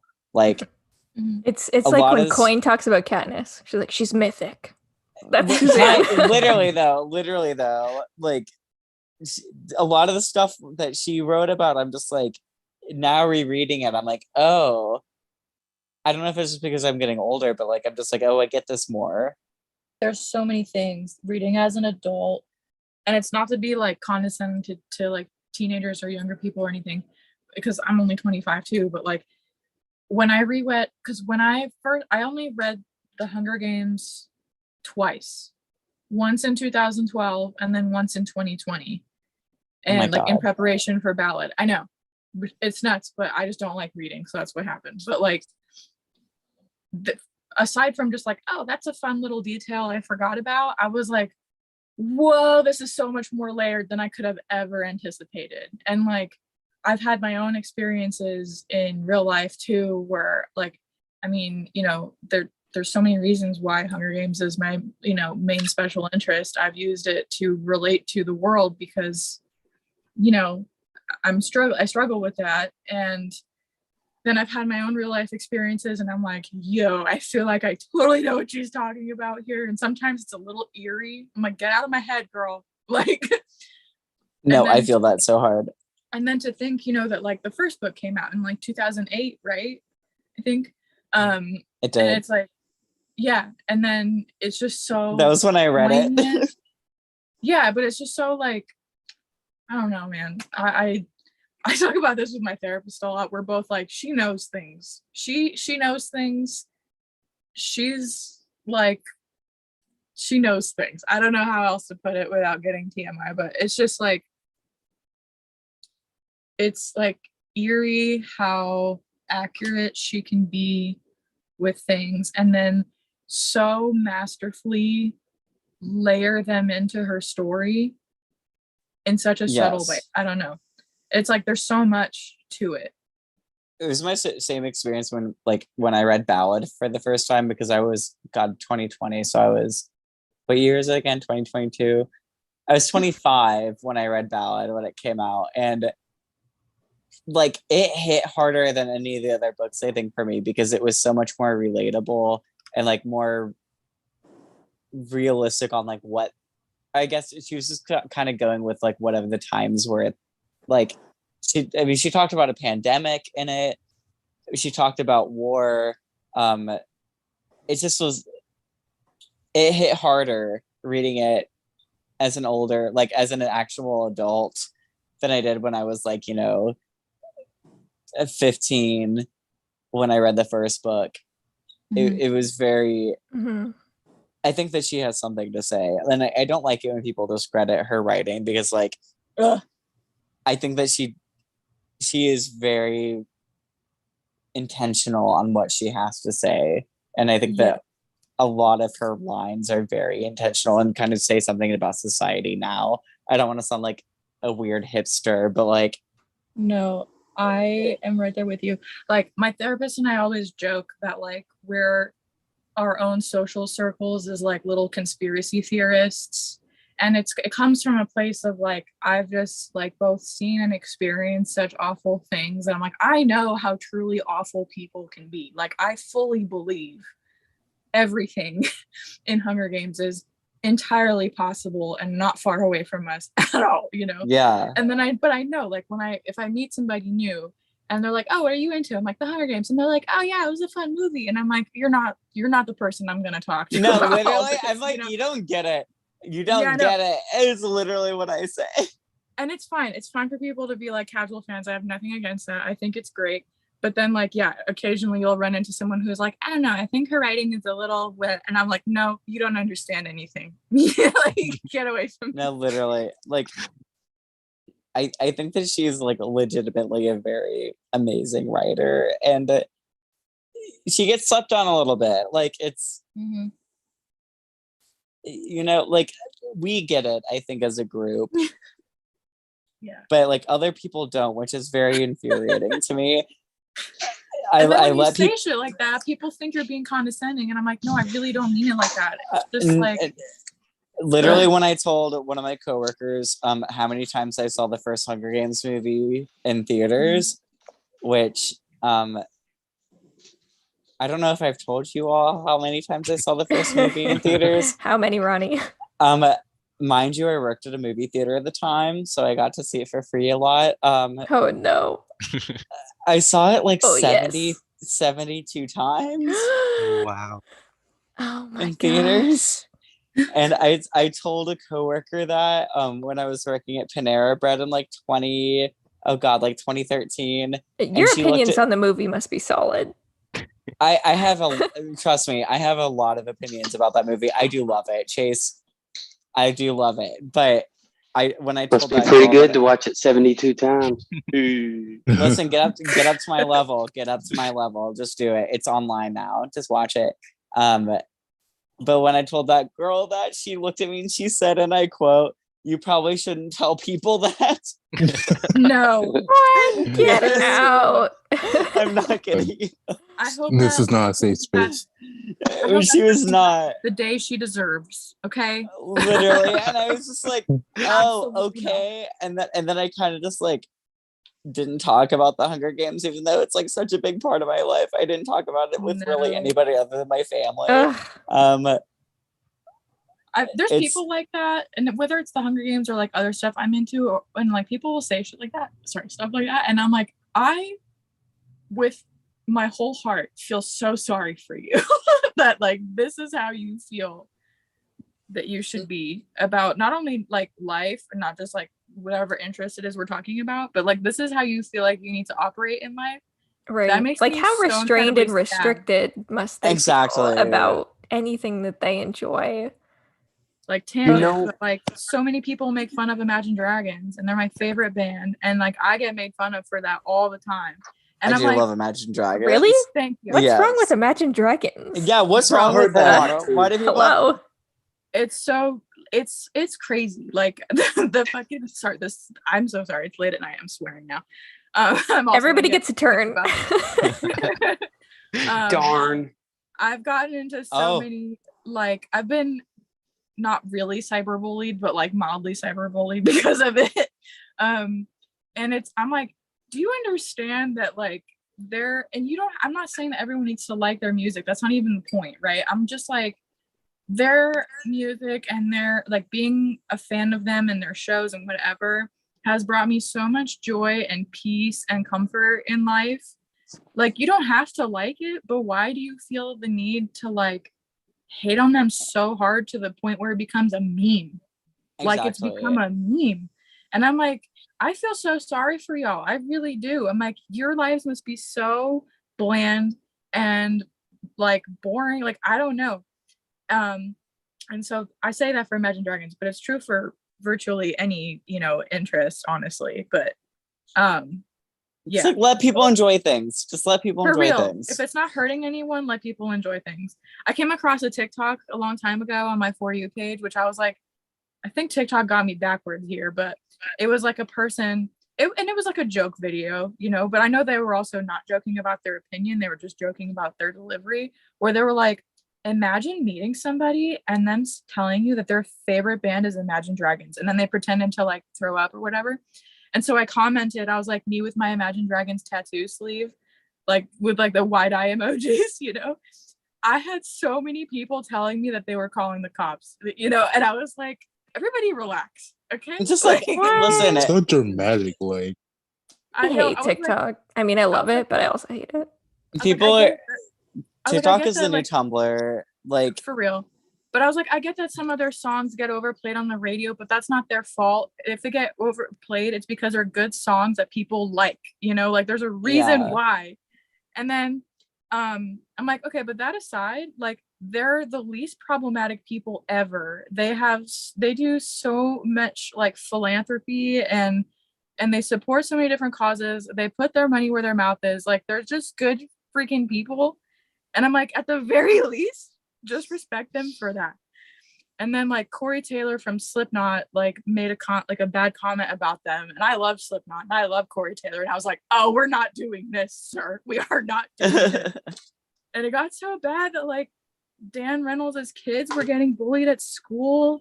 And like Dan had to issue a statement. I was like, everybody needs to like go touch some grass. Like go outside, have a life. It's gonna be okay. Like Imagine Dragons like is not gonna hurt you. It's okay, you know.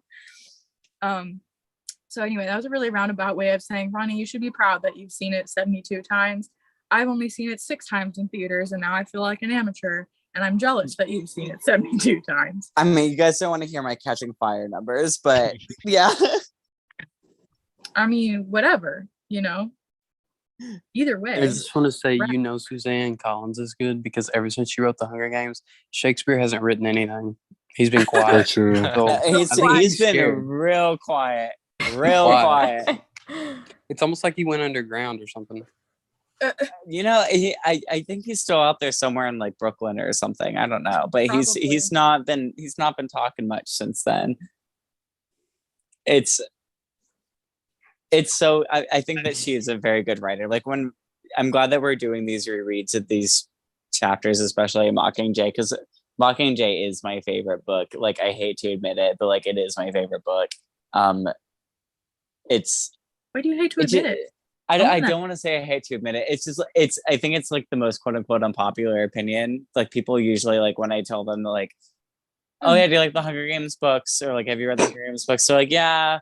And then I'm like, oh, which one's your favorite? They're usually like Catching Fire, Hunger Games. But like by the time we talk about Mockingjay, they're all like, oh, Mockingjay wasn't very good, blah, blah, blah. And I'm like, have you reread it? Like, I think Mockingjay is one of those books where like you have to reread it and like I agree. Yeah. take some time with it. Mockingjay on the first time I read it, but when I Same. reread it in 2020, I was like, this is amazing. And I feel that Yeah. way about Mockingjay Part 1, the movie. Underrated. Same. Mhm. Mockingjay Part 1 is actually very good. It's still my least favorite. But like It's still my they're least up there favorite. so high. Part 2 it's is my least favorite. Hot it's take. It's like saying it's like your least favorite kid. Like you love I them was all, just but that about one to just- say that. You just Right. don't vibe with that one as much. Exactly. I was just about to say that. Like it's like picking your least favorite kid. Like I love them all, but if I had to But I pick still a have least an answer. favorite, if I had to pick a least favorite, I mean, listen, I'm the youngest of 6, and like everybody in the family knows that I'm my mom's favorite. Like it's Catching Fire, the Doctor. I worry about that. Like, what if I don't like one of my kids as much as the other one? That's gonna be sad. What do I tell their mom? I mean, I feel like that'll happen, right? No. My mom had said that. She was like, when I had you, I literally didn't want to have any more kids because I was so scared that I wouldn't love them as much as you. And I'm like, well, that's good for my siblings that never existed because damn. But then, yeah, I don't know. but like at the same time, as you go back and revisit your children, Mockingjay does stand out a little bit more. Like it's a good book. I think it's a very good book. And I love it. Like it's like out of the 3, I don't know how I rank them honestly, because like I do think that they all have something different to say. And like they're all very different, but I think they're all very, very good. And like even with Ballad too, Ballad is so good. Like I didn't like Ballad when I first read it, but like when I reread it, I loved it. Yeah, I would say like I'm at Mockingjay my is the drawing, by the most way, not- different. Oh, go ahead, Chase. No, I'm sorry. I interrupted for frivolous things. Go ahead. I love when you interrupt for frivolous things. No, What a Chase, tell word. us. I was talking about my drawing, honestly. I love that. We got a masterpiece going on here. Very starting. What page are we on, folks? What I have chapter? the are book we in? open. No, we're just about to Are we on finish. 127? One- That's where I am. I thought we were at 134. Talk Where about am I? tigers. Well, talk you know, about- 127 starts all the Gale Katniss stuff. So Yeah, that's just why I ignore it. So I'm just like, shut up. I don't blame Gail. you for skipping over it all. What I hate is that Katniss is like, she can tell that they're like kind of moving apart from each other, and she's like, okay, like I'm gonna kind of like be the bigger person a little bit and like extend an olive branch and try and mend this. Not And her then responsibility. like she forgives him pretty much, and then when we get to that, like maybe I'll be like the hanging, like the guy in the hanging No. tree, like what no. It's I hate it because like as I get older, the more I understand Katniss's thought process, even though I'm like about to turn 27 and she's 17, so like 10 years difference here. I get why I think Gale is trying, but like I still don't like him, if that makes sense. He's trying. I feel like it's some. I mean, I don't know, but I feel like it's some bare minimum stuff going on here. Oh, 100%, 100%. But he, like, But as soon as like they're like upset, or Katniss is upset with him for not saying anything, and then she's like, okay, well I shouldn't, like let's not be mad at each other. And then as soon as he's like, okay, maybe we're good again, then he jumps in to be like wounded. Talk about No, something that's else, true. about the relationship. It's like, come on. Like, He's such a nice guy, baby. Like that's Yes. That's how he's a nice guy, and it drives me crazy. He's a nice guy, but he also like, killed Katniss's sister. So it's Is he- debatable. I Agree with feel like I that. can't really. no, agree on that I am one. so on that camp. It's ridiculous. I really do No, think he didn't mean to. No, he would I don't never agree mean with to that. kill Prim. But like, even if he didn't mean to kill his sister, like kill her sister, he's still meant to like kill people. Like, I mean, in Snow, like as much as you but guys, not children. we will get. I mean, But like they dropped the bombs on children originally. but Like, like he doesn't sign off on that. yeah, but like he's the one that like made the trap decision and In a everything. general He didn't know sense. how it was going to be used specifically. I don't think that Right. Which I feel It's like that's war. something Suzanne is trying to say. Like, Yeah. you That don't war is ugly. you can You get- be strategic, but terrible you don't even know. Like, Gale didn't know how what he contributed would be used.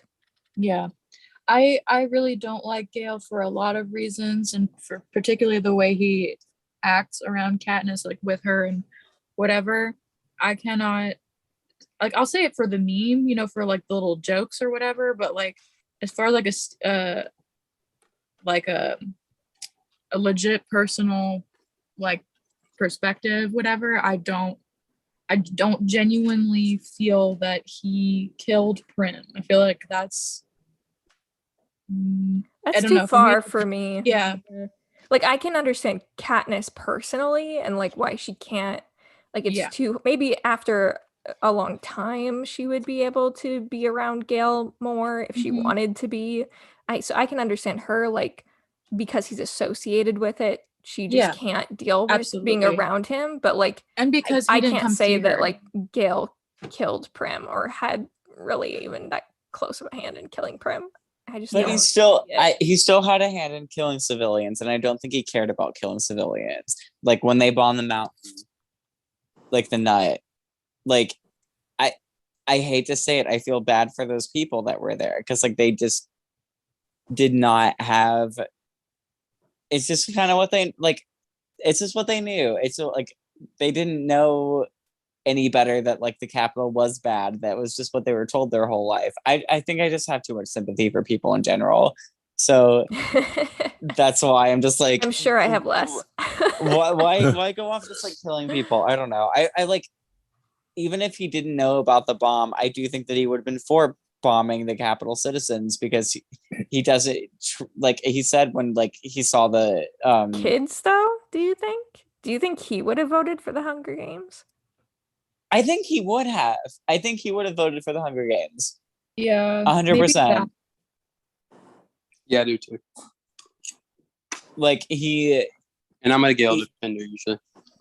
he's very vindictive towards the Capitol, which like I think there's something wrong with just generalizing a group of people just because like some bad people in that group of people did something awful to you. Like you can't just be like it's like the same thing with like this Russian war situation. Like Russia is bad and is doing bad things, but it's the government that's doing the bad things. It's not the people. And like, I don't think that there's any justification in killing just like civilians. And I think that Gale knew that. I don't think Gale cared that civilians would die in the Capitol. Yeah, I don't think he would care that civilians would die in the Capitol. And I feel like it's possible. I can't say with full confidence that I think he would have voted for those games. I don't think he would.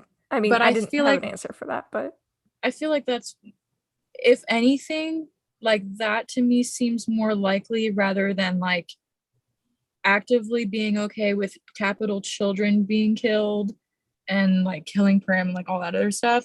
I think he's like, I think he is somebody with extreme views and like, you know, He's not he's remorseful about it that's though. like- He doesn't he doesn't apologize for it or anything like that. Like Katniss is the one that confronts him about it. It was like, were those your bombs? And he's like, yeah. Like he I think fully he's admits remorseful, but I think he's Yeah. too cowardly to like have was- the conversation. That's Yeah. exactly what I was gonna say. He I was gonna just say, like, runs to away. me, he always just seemed like he is probably feeling so guilty about knowing the fact that Katniss associates him to that because it was Mhm. his design.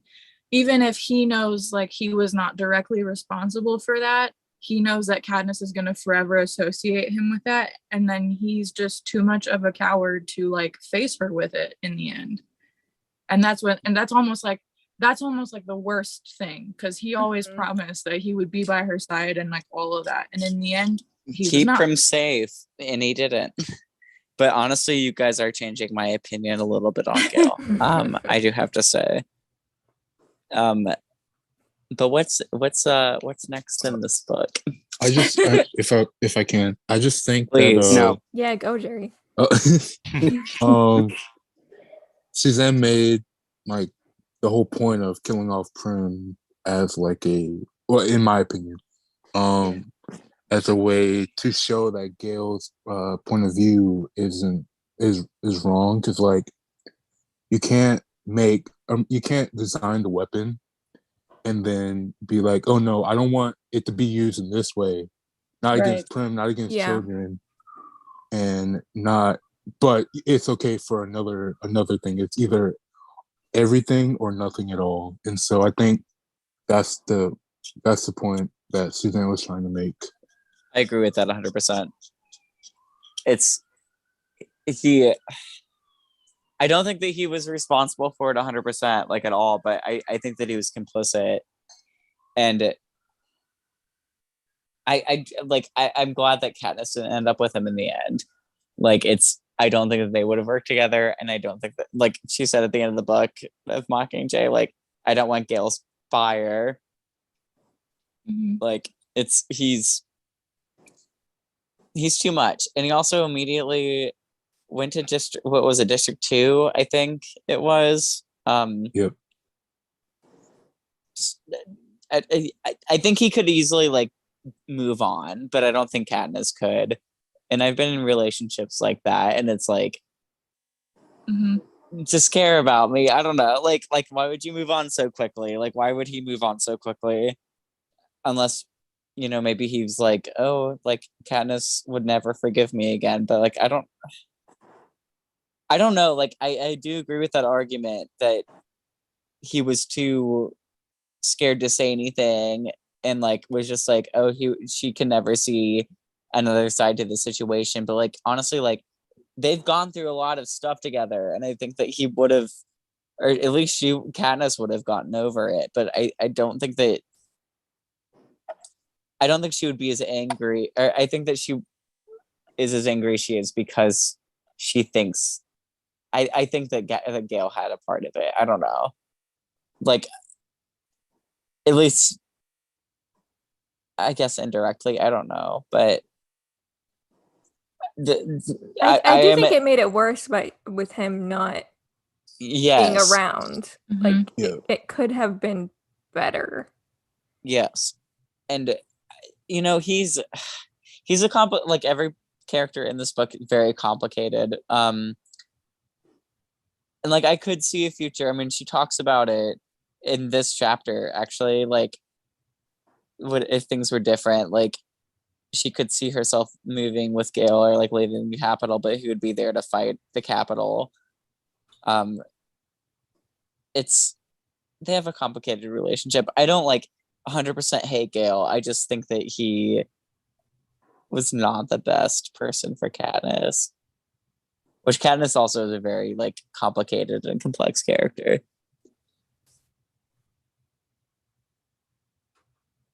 We really jumped to the end of the book there. we really did. So on to 138, I think was what we're on.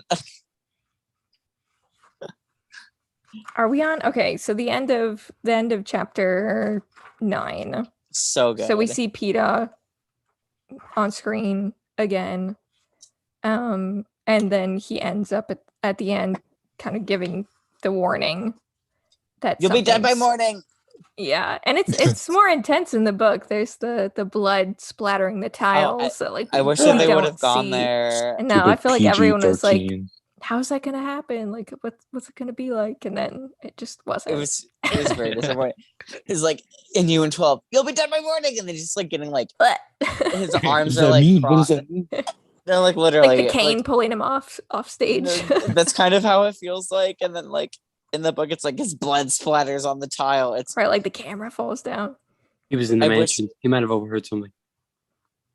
yeah, which is like that whole like book detail that they did in the movie. I'm just like, I don't mind them noticing that sort of thing, but like the whole, it was too connected. I wish that they would have just had him in like a prison cell. I don't know if that makes sense. Hmm. I think it would have been more impactful to like at least see this scene of like his blood splattering on the tile. But like I guess it makes sense that he would be in the mansion because like how else would he know about this? I remember reading that. I was in my English class, and that was like the first time I was reading Mockingjay. And luckily, we were all doing like individual book reports. I remember just like gasping, it's like, "Oh my gosh, what, Peeta?" We care about him so much. He's such a pure, innocent baby. I love Peeta. And then we get part 2, the assault. Just where we The start. beginning of chapter 10, I don't know, it's just so like intense. Like the scream begins in my Oh, lower I back know. and works I its love way that up through my line. body, only to jam in my throat. And Oh then my she gosh. says, I am Avox mute. Choking like, on my own grave. That It's no so one can even good. hear her because the room is suddenly like so loud. I don't know, it's just so visual. I love that scene in the movie though, like where she was like walking like through that little tunnel and you just see like the Capitol seal in the background, like in With the alarms flashing. the alarms starting. Yeah, it's Yeah, good. it's so good. In the book, I think- it's just like people are like, why should we trust Peeta? It's like, well, better safe than sorry. I know, like, they argue about it for so long. What and the then, heck? And in the movie, Coin it's is just like weird. Coin is weird in the Coin book. is so weird. She's like very stoic and like I don't know. I was thinking reading this about AJ. I think you were saying that you didn't really understand Coin until Yeah. the movies, and I was like, I feel Yeah. like Coin is just different in the movies than the Yeah. book. She I takes a mean, while to like decide what to do here. Yeah, Whereas she's like, I in the don't movie, trust she's like, Peeta. it's time for an Oh, air raid drill. Like yeah, right away, it's- she's very sure. Lock When it I- For down. sure. Like When she I definitely watched- feels different, but like I mean ultimately like in the end, right? Like what matters is like Right. okay, but where was she like where were like her priorities? What was she trying to accomplish? Like period, you know? And that's what I had a hard time with. And like when the first time I read it, in 2012, like especially when we get to that part where like they eventually vote like on the capital games and all that, like Mhm. that was the part that confused me the most reading it. But I also know that like I'm not the most avid reader, and so I was like, I'm sure that there's stuff that I missed because I just lost patience with reading it. Like at the time I didn't have the audiobooks to help with like audio processing and stuff, but like um yeah, the movie like spelled it out for me a little bit more. Like even when we just had part one, and I was like, okay, I definitely feel like I understand her and Plutarch a lot better, Yeah. even if they are like slightly different in the books. You know, I'm just like, overall, they're still playing mind games. That's really like what you need to take away from this. Like they're not a utopian, like they're not representing like a utopian society or Right. whatever. Yeah. They're still after their own personal. I mean, Plutarch maybe less so than Coin, but like they're still very much after their own personal gain. And it's like, if we manage to save Panem in the process, then that's cool. But I just want to be in power here. Like, Yeah. Yeah. She's just very detached. I don't know. Yes. I feel like reading this Coin in the book, I feel like it makes more sense where she ends up. Like, oh, It's very let's do gradual in the another book. Hunger Games. Like, just makes sense. Like, I don't know. It seems like in the movie she has a little bit more feeling, but then maybe in the movie she's just more. It's Julianne Moore. I mean, like she's an actress. She can do Yeah. whatever she wants. She's very good as Coin. She's so scares good me. as Coin. She's very scary. I don't know She's why. very, She very always kind scary. of scared me though. I mean, Don't know. she's just a crazy woman. She's crazy. Crazy girl. She's a crazy crazy girl. You crazy girl. That's Coin. And like it is. I think what makes it confusing about reading her though is that, like it's a slow build. Because like you do think like it's kind of like with, I don't want to say it's like with Snow, but like I mean Snow, you know you're gonna hate him, but like I've said before, when I first read Ballad, I was like, oh, they're gonna make me want to like Snow. But Suzanne is very good at making things very subtle and like gradual. And then by the end of the character arc, you're like, oh wait, this person is absolutely insane. And I kind of think that's what she's doing with Coin. Like it's a very gradual progression into like madness, and then at the end you're just like, oh wait, she was always that crazy. Like especially when you go back and reread it, you're just like, oh yeah, I can see her motives here.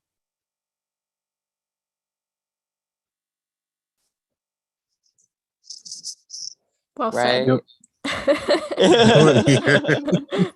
No, I yeah, was like, you. I was like, do people agree with me with that? I don't know. A plus. Can write a paper on this book, I swear to God. In this essay, I will. No, literally, like Coin is such an interesting character to me. I absolutely adore her. I mean, even though I hate her, but still. Then they go into their little bomb raid situation, which Mhm.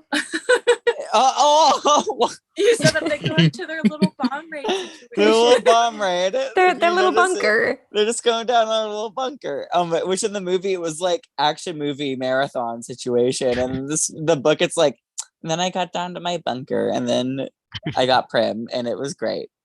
But in the movie, it's like 10, 9, so 8, dramatic. 7. She's on the staircase crying while there's just like water falling The on rain her. Like, and the water. Yeah. I remember when that trailer first came out, I was like, what is What? going on in this It looks scene? cool.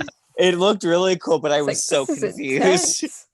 I love the music in that scene. That was one of the things I remember in the theater. Hmm. The first time I saw it was the music.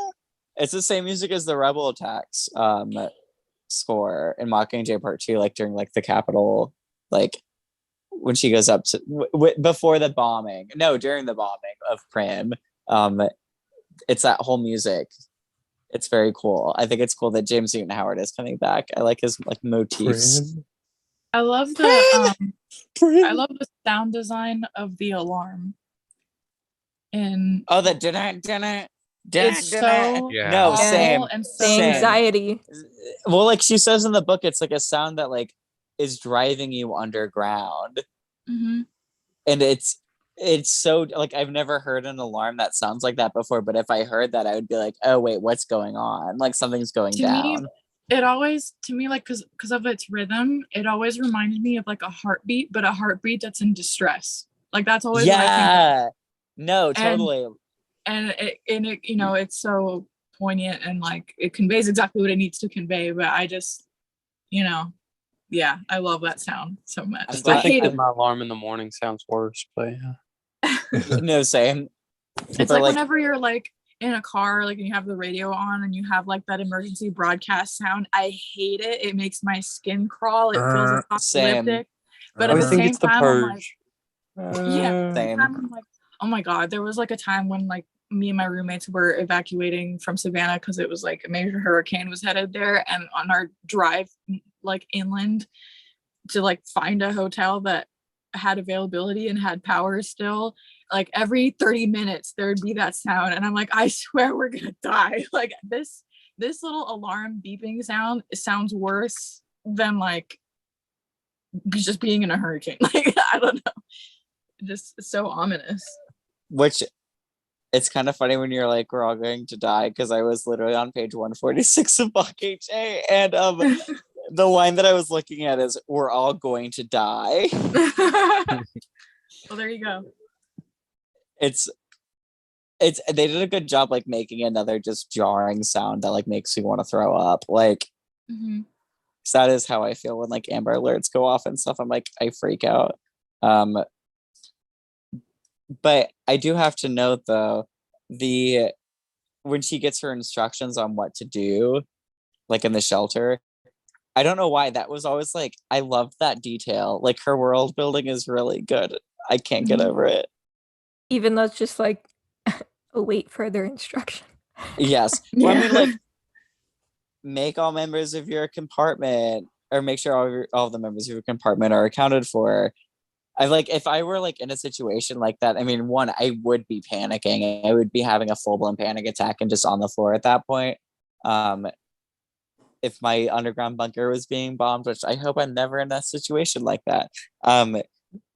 These instructions, though, I do think would help me because they seem very calming. I just like these little details that she like adds in are just like, they're so good. They're such good world building. Well, then Katniss realizes that Prim's still not around, and her mother shows up, right? But she realizes that She went back for probably the went cat. back for the cat. I'm like, Prim, really? Same though. Well, I would not too, go back for the though. cat. I would. I Oh, would go. gosh. Who here would go back for the cat? I would. I. Cat, no. Dog, yes. I love you, Rue. She's sitting right by me. I had to say it. Yeah, We no, have two sir. more to vote. I would, I Say think. no. Someone be on my side. Emily, you wouldn't go back to the snakes? Absolutely not. Wow, Spruce, you heard that? No. They're gonna sneak out and bite you now. I was about to say, Bruce, meet Emily. Be careful. Snakes are scary, I feel but like I the like snakes them. would find a way to survive. You know. Rue, Ju- I just would come sing- back for you. Just sing I love around you. it. Just do a good song, and you'll be fine. It's fine. Just like Lucy Gray. Yeah, I'm just not an animal person, folks. I don't know. It happens. Well, I hope Bella It's doesn't kind of like scare you in person, like when we watch it in theaters. If they do the snake scene, which like I kind of hope they don't, because I think it's very cheesy. I mean, I'm good with the snakes. The snakes I'm fine with. I have snakes, but Just other animals in general. You're like the Yeah. opposite of Indiana Jones. It's like any other animal. Yeah, but literally. That's so funny.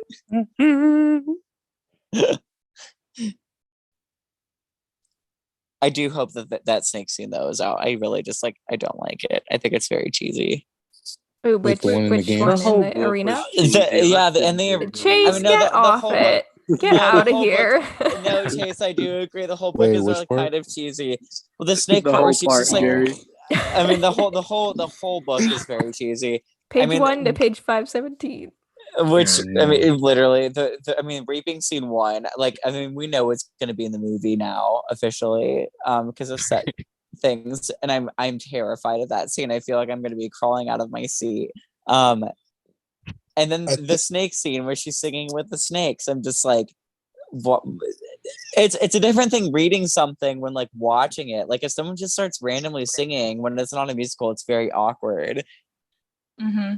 And I'm terrified. I'm terrified of it. Like, You know what threw me off when that interview with Rachel, where she was comparing it to Snow White, Yes, and like I well, know like, she wasn't really, and I know no, it's she not was really, reaching. but She was trying she's to. She like, had to oh, they promote two both, things communicate with with like the animals or whatever, animals. and they respond. And I'm just thinking about that scene in the arena, and Okay, wait. I don't know. I would just like to Like throw this Shrek. out, and maybe I'll be the only person here who will understand what I'm talking about, but I'm just going to throw it out here anyway. In the Eyes of Tammy Faye, which I know. Oh my god! Wait, no, stop it! I saw it 4 times in theaters. I got you Okay, already. same. What is it? We're there. So it's a biopic of a real person. I get that, and I get that the real Tammy Faye Baker did sing and like all of that, right? And Jessica Chastain, Queen, did sing for real for the movie at several parts, but it was not a musical. And they did it in a way that like even when It was camp when they did it though in the movie, but like in Ballad, it's But it's even- such a serious movie. I mean, so was I know. Tammy Faye, but I was gonna say Tammy Faye's movie is like heavy, but I feel like it was done in a way where like, because even sometimes like they had her songs like playing, I don't know if in the background is the right word, but like kind of over stuff, or like as like Right. a transition for It's into a a different word. scene. there is a I'm word thinking for of the it. word. I Yeah. learned it in my film class.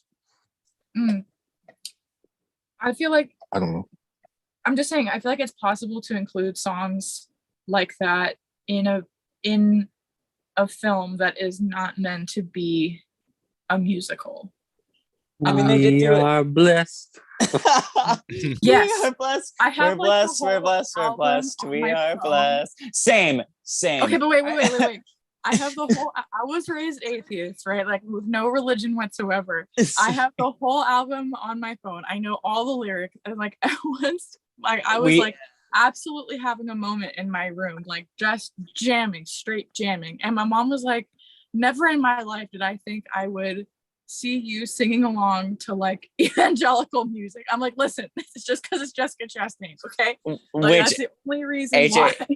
AJ, AJ and I are meeting tomorrow. We're gonna have a lot to talk Yes. about tomorrow. I have Tammy Faye Yes. records, like OG Tammy Faye records. I love it. But I mean, they did do like the hanging tree, right? Like Yeah. in Mockingjay, like that was not awkward. And it was a very powerful scene. But it was just how it was written in the book. I think was very No, I agree. awkward. I just agree. we gotta trust the process, I guess. Again, I'm trusting. yeah. I just If still anything, can't. Just tell cannot yourself that, imagine. like, just tell yourself that in the event that it is cringe, it's something that we get to laugh about, and then it's something that like Hunger Games fans can like sing along to, and like, you know, it's like the Robert Pattinson singing in Twilight. You know what I mean? Like it's cute. It's a moment. Like it has its. Listen, it has a I will time and a place. I will Cats 2019 the heck out of this movie if I have to, if it's bad. No. No, I saw that movie like 7 times in theaters. I adored it. Like I didn't really like it. I was not sober a single time I watched it in theaters, but it was great. It was a great, great, great movie. But like I don't want to laugh about the Hunger Games though. Like it's such a deep and personal thing for me that like I don't want to have a movie to laugh at. Anyway, Crazy Cat comes up, which Yes. I think was very exciting that they kept in the movie. Who hasn't done Crazy Cat in their life? I mean, icon, legend, Buttercup. Like I would go right now. I would go back for that cat. I'm glad that Prim did. Especially like the reason she says where she's like, I could never live with myself if I didn't. Like that's what would get me. Like I would definitely consider not going back for the cat because I do understand the stakes, but I would also just be like forever tormented at the idea of like, I just left my cat behind, and like if they didn't survive, like no. And I know like you said, like we're in a war, like innocent children, innocent people are dying. And I'm like, that's different. Like it's just when has Buttercup ever died? Like True. Buttercup is like Kind of absolutely literally indestructible. Like just survives the bombing and comes back and was like, hey, what's up? I've been maybe eating dead people. Who knows? Definitely eating.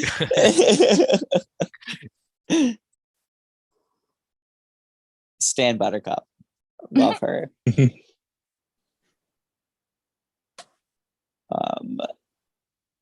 King. I know, Chase, you prefer the black and white one, but I can't agree with that. I'm Always. sorry. Can't. It was the OG, which I do agree with, but no. The Finnick and Katniss scene is so cute. I love it. It's I've maybe skipped ahead, but it's like no. I'm on the second page of chapter 11. I think we're there. Yeah. I'm glad that like they kept a lot of that dialogue in the movie. I know like I hate comparing this book to the movie because we're supposed to be talking about the book, but like it's very similar. Like they do a very good job keeping things very accurate.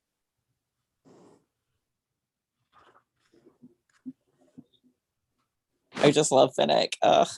It's my favorite. He is my favorite character. I love him too. He's so great. Do we have any other Finnick hot takes? Anybody hate Finnick? I would fight. I would physically I fight. say if anyone hates Finnick, don't tell me, because like No, literally.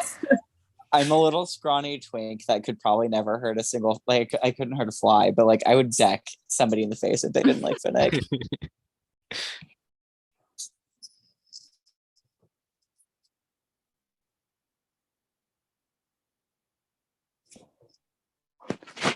Dave, no hot takes?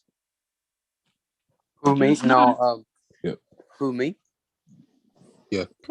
No. Hot take? I've grown an appreciation for Finnick after I That's read the good. second time around. Yeah, I think he's one of the most fascinating characters. I'd actually rather have a story about him over like anybody else or any. I would have taken his over Ballad. Sorry. No, I agree with that. I just think to win at the age of 14 is like, I don't even know how you would process that as a child or how he did that. I don't even remember the age of 14. Like, I could not even tell you what I was doing at the time. So, you're right. I always go back and forth between what's the most impressive victor. Is it Katniss for getting 2 people out of the arena, Haymitch for beating twice the number of tributes, or Finnick for winning at 14? Who's the most impressive? I think they're all the best. I go back and forth. Understated though, like I think BD when he like electrocuted those people, like that's pretty impressive. Like how he won his Hunger Games. I think about Annie, who like won by holding her breath pretty much and like just being able to outlast everyone. But like, what happened to the District 4 boy? Like, shouldn't he have swum as Didn't well? He get decapitated. Oh, that's right. That's right. Which is Poor like, kid. which is like what made her kind of go crazy. Yeah, that and the dam breaking and like witnessing, you know, like kids dying by drowning. I mean, that would mortify anybody. I don't blame her for being insane. Like, honestly, I don't know if this is a hot take or not, but like I feel like Annie's reaction to everything and the way that she is like the most normal reaction to a game. Yeah. Like, in the sense that is like kind of normal. I mean, Haymitch just drinks a lot, which like right. Like everyone has their way of coping and stuff. But like Katniss and Peter just like kind of chill about it too, though. I feel like they're just so like. Oh, it's kind of like Haymitch says that there's no winners, and it's like nobody decent ever wins the games, and it's like I feel like Finnick kind of falls in that category, and Katniss and Annie kind of won by accident. Yeah. So did Peeta. Yeah. Peeta. Oh God, Peeta won by just like pure happenstance. So lucky. No Like- way. I think it takes skill because PETA. The only reason I ever got 2 people out of there is because PETA was there to Yeah, play the love story. If that had not been for him, yeah, I I agree. think that's true. Like, he earned I his love spot. But PETA. Katniss could I have won love without PETA. him. Yeah, no, Katniss Yeah, would have killed him. I think the circumstances were different. I think Katniss would have killed him. Yeah, no, I'm saying I think PETA, even though maybe he doesn't have the survival skills of it all, he had the social, like, this is a little survivory. He had like the social strategic skills to play on people, and I think he knew he was going to be able to do something to help his chances. that's in the true. arena. So, Mhm. but yeah, he's definitely not like Bear Grylls, but you know, he made it happen. I mean, listen, I would survive 2 days in the Hunger Games. I mean, it would be over. But, I'd like, be gone at not the even. bloodbath. No, I'd same. go find I the mean, berries and just be like, "See ya." I mean, my actual strategy that I thought of if like ever I had to be in a sort of situation, which like that'll never happen, I hope. Is just like hide in a cave and just like make monster noises so that people think that I'm like a mutt or something. And then they would just leave me alone, but I'm pretty sure the game makers would like get me out somehow. Darn game makers wanting That's a the good thing. show. It's like every time I think like, oh, I think I could do this, and this would probably hold me off from like the tributes or Right. something. But then I always think of the freaking game makers, Throwing and I always think of fireballs that at like, you or and I whatever would've else. gotten away with it too if it hadn't been for those meddling game makers. Literally. Which like we should all be lucky to be in the early Hunger Games because they didn't even have cameras in the Coliseum, like inside. Like, who knew Yeah. what was going on there? Hey, you Like, could I'm get s- away with a lot, like No, rat literally, I'm so- poison, whatever. Literally, like I just can't believe that like the Capitol found out about Lucy Gray's little tricks and like Coriolanus's trick, like because I feel like just anything went, like they didn't really care what happened. They just wanted it to kind of just be over. Um, Mockingjay. I feel like we just have this ending conversation with Prim and Katniss. I'm sorry, like hot take. Prim is a good character, but like I just don't like Prim. Like she's annoying. Oh my gosh, Ronnie, we're the same. Okay, good. I don't know if it's because I'm the youngest. Like I just like I can't. Like I'm just like shut up. Like it's She like, annoys me more in the movie than the actual books. I Yeah. think that's where I think that's where Yeah, it's more the yeah, movie. I think it's Sorry, Willow. more the movie. Like Oop. whatever happened to Willow, like she's not even in anything anymore. But like I mean, I like her as like as a I person, love Katniss and Katniss loves her, and like I Yeah. have a sister, you know, I have Yes. siblings. I understand that Laura. protectiveness and like that bond, but like Prim, I don't personally care for very much. and That's I the think it thing. was her first, like one of her first lines in the first movie was like, "I wish I looked like you." Like it was so like aggressive, and I'm like, honestly, I mean, same. I wish I looked like Jennifer Lawrence. She's gorgeous, but like, shut up. Like why are you trying to be mean like this? It just seems so. Just her delivery seems so mean, and I then think she it's just cried hard all the to- time. I think it's hard to love her as a character when Katniss had like a 12-year head start on us. You know, like it's hard to Right. fathom that amount of love when we've only have her in select scenes in the first 2 books. I mean, And that's same very thing with true. Gale and She's like really- Katniss's relationship that we aren't privy to. Yeah. Mhm. I have to assume mean- there's a reason why. I think Prim is sweet, like face value, whatever, as a character. I'm like, okay, you're cute. But what I feel in terms of Prim is definitely like on Katniss's behalf, or like what was so heartbreaking about Prim's death was like, oh man, the Because it was sad for repercussions that had on Katniss. the girl, like you know, Yeah, no, Mhm. same. Yeah, I agree. But and I think it's kind of intentional that way. Like Prim, I don't think was meant to be like a fully developed, like well-rounded character in the same way that the other characters are. And she's definitely there yeah, for I agree. to understand like Katniss's priorities and stuff. And she's also there to illustrate kind of like the fact that she's 12 and that she's so like innocent, and she cares about her animals. Like she has her cat, she has her goat. She kind of represents like the innocent, yeah. like in that way. I mean, do you think that it was? I mean, I do think this. That it was Suzanne's kind of intention to kill her from the very beginning, and like Yeah. I think it means more that like even though Katniss volunteered to save her, that like she still ended up dying.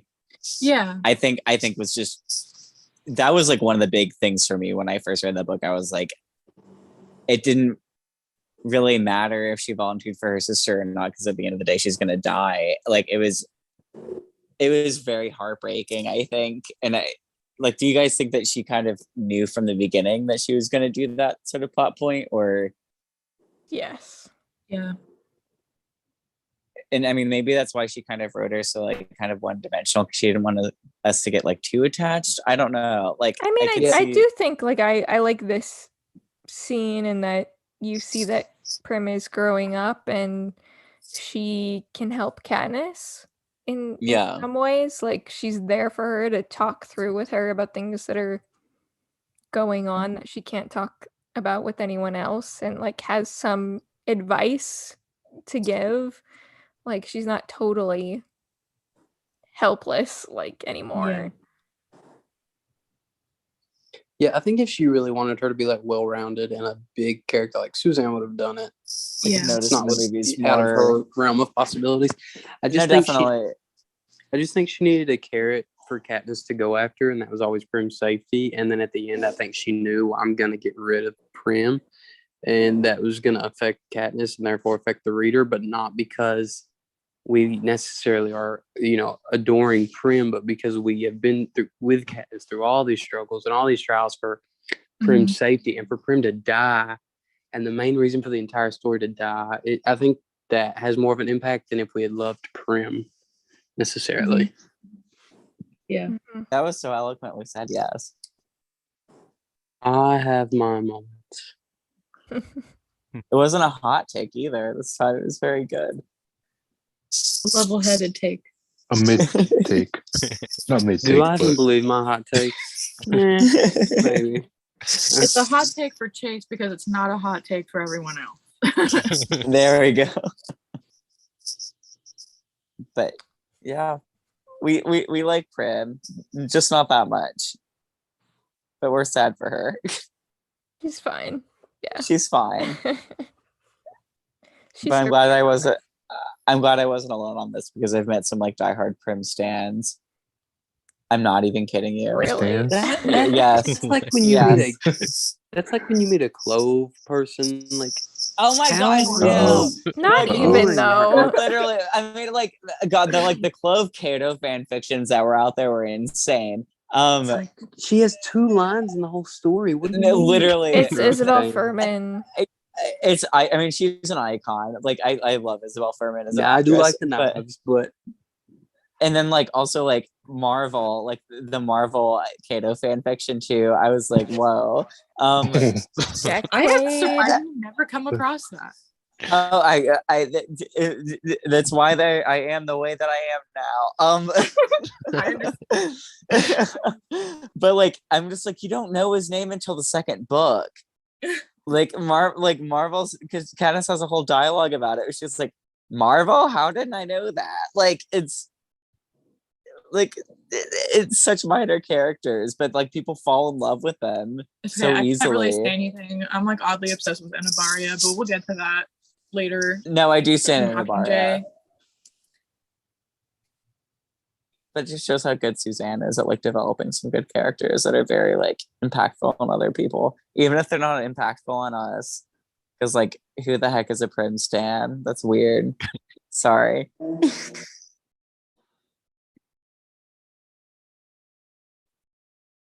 Well, I feel like that's is that it for Wait, did chapter we 10 finish? for Mockingjay? I mean, we definitely went over the hour and a half that we told Holly. I was gonna keep us to an hour and a half. That didn't happen. Jerry, was there something you wanted to say? No, I didn't know if we finished the chapter.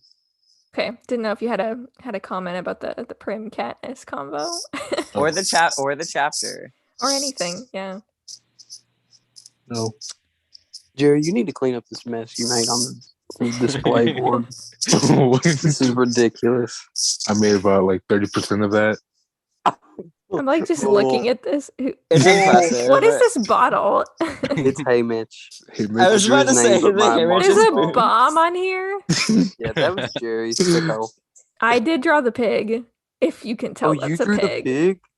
Wait, Yours who kinda drew scare this me, but- pig? I thought I drew Who that drew pig. This pig. You see my bomb? Like, Hey, Who drew the it's broken about the heart? same shape as my pig. This needs to be in the MoMA. This is impressive. Circles are Let's hard. screenshot Just it. use a good trackpad. Personally, I like Rue at the top, but we'll leave her there. She No, does Rue- look like a koala bear, but It's very cute though. No, she's very cute. quit biting me. That hurts. Okay. Well, I think I'm gonna close it out. Another chaotic tribute talk, but Yes, it's always wonderful. I love it though. me too. But yeah, Yeah, It's but our yeah. charm. Sorry, Isaac. That was probably a lot. I know. Thanks, Isaac, for coming on. I know I didn't have like much to say today. I'm a little nervous, but It's okay. Next time. Next Great. week. But yeah, I'm excited to see if we get anything new. I Me know. too. What do you guys think the next thing we're gonna get is? Like for real? I want them to do like capital Characters? Oh, yeah. scenes, just like any capital street scenes. I just I want to know want what the close-up capital Oh, looks you like. just want like roads. set photos? of Yes, I want. street I scenes? yes, I know that's so boring. I'm listen. Low expectations. Chase, go ahead. I want to see the robes because I swear, if they're really wearing that to school, I'm not. I going to know! I know. Fuck Yeah, I need a yeah. frontal shot. No, I'm And the I'm fact so that- glad. Why are they doing red if they are A boxes? That's not any better. They did that in the first movie. They did. Golly, what are It's- they doing? Listen, I'm glad that Uh-oh. I'm glad that I have therapy tomorrow to talk about these robes because this is gonna like make me not want to go to sleep. She If had they're a wearing those perfect robes or not. trilogy, and she took a big smear to it with this book. Listen, we'll see what Oh, no. happens. We will see what happens, Chase. All right, we're I'm all losing gonna have hope. nightmares. These red robes tonight. Except for me, I'm gonna sleep very peacefully. I'm yeah, happy I for don't you, really have. AJ. I don't Thank you. have a problem with it. Okay, my I All feel, right. I feel a little bit better knowing that some people don't have issues with it. And then I'm just I gonna just get need to see it up close. They I say, need a like, crisp high def. shot to make me feel better. yeah. I know I will feel better than I do now. How much? I don't Same. know, but I get the vision, but also like I need to see the execution. I want to see if Like- the person that's wearing it's supposed to have a tongue or not, because they better not have a tongue. It better They be never A-box. got into the.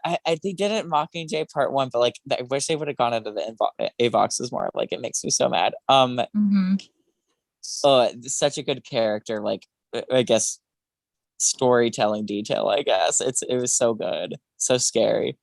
But like if I just hope they're Avoxes because I want them to be more of like a major figure and like explained in this movie. But like I don't know. It might be the students. From what we're getting, I think it's the students, and I'm anxious now. It's gonna be fun, you okay. guys. It's gonna be fine. Yeah. I want it to be like PCA, like Zoe 101. Them just like Oh my sweatshirts. god! Like, why does it have to be uniforms? JetX. Oh my Well, god! On that note, I'm closing it. I'm closing it down. Shutting it down. We're doing Um, we're doing a District 13 evacuation. All right, everybody get down to the out. bunker. Buttercup. Thank you everybody who listened live, and if you're listening to this later, we have another episode coming out on Sunday, which is going to be ballad themed. So look out for that. And thank you all for being here, and we will see you all again and chat with you next Monday. Boop, boop, boop. Good night. What about the night. baby?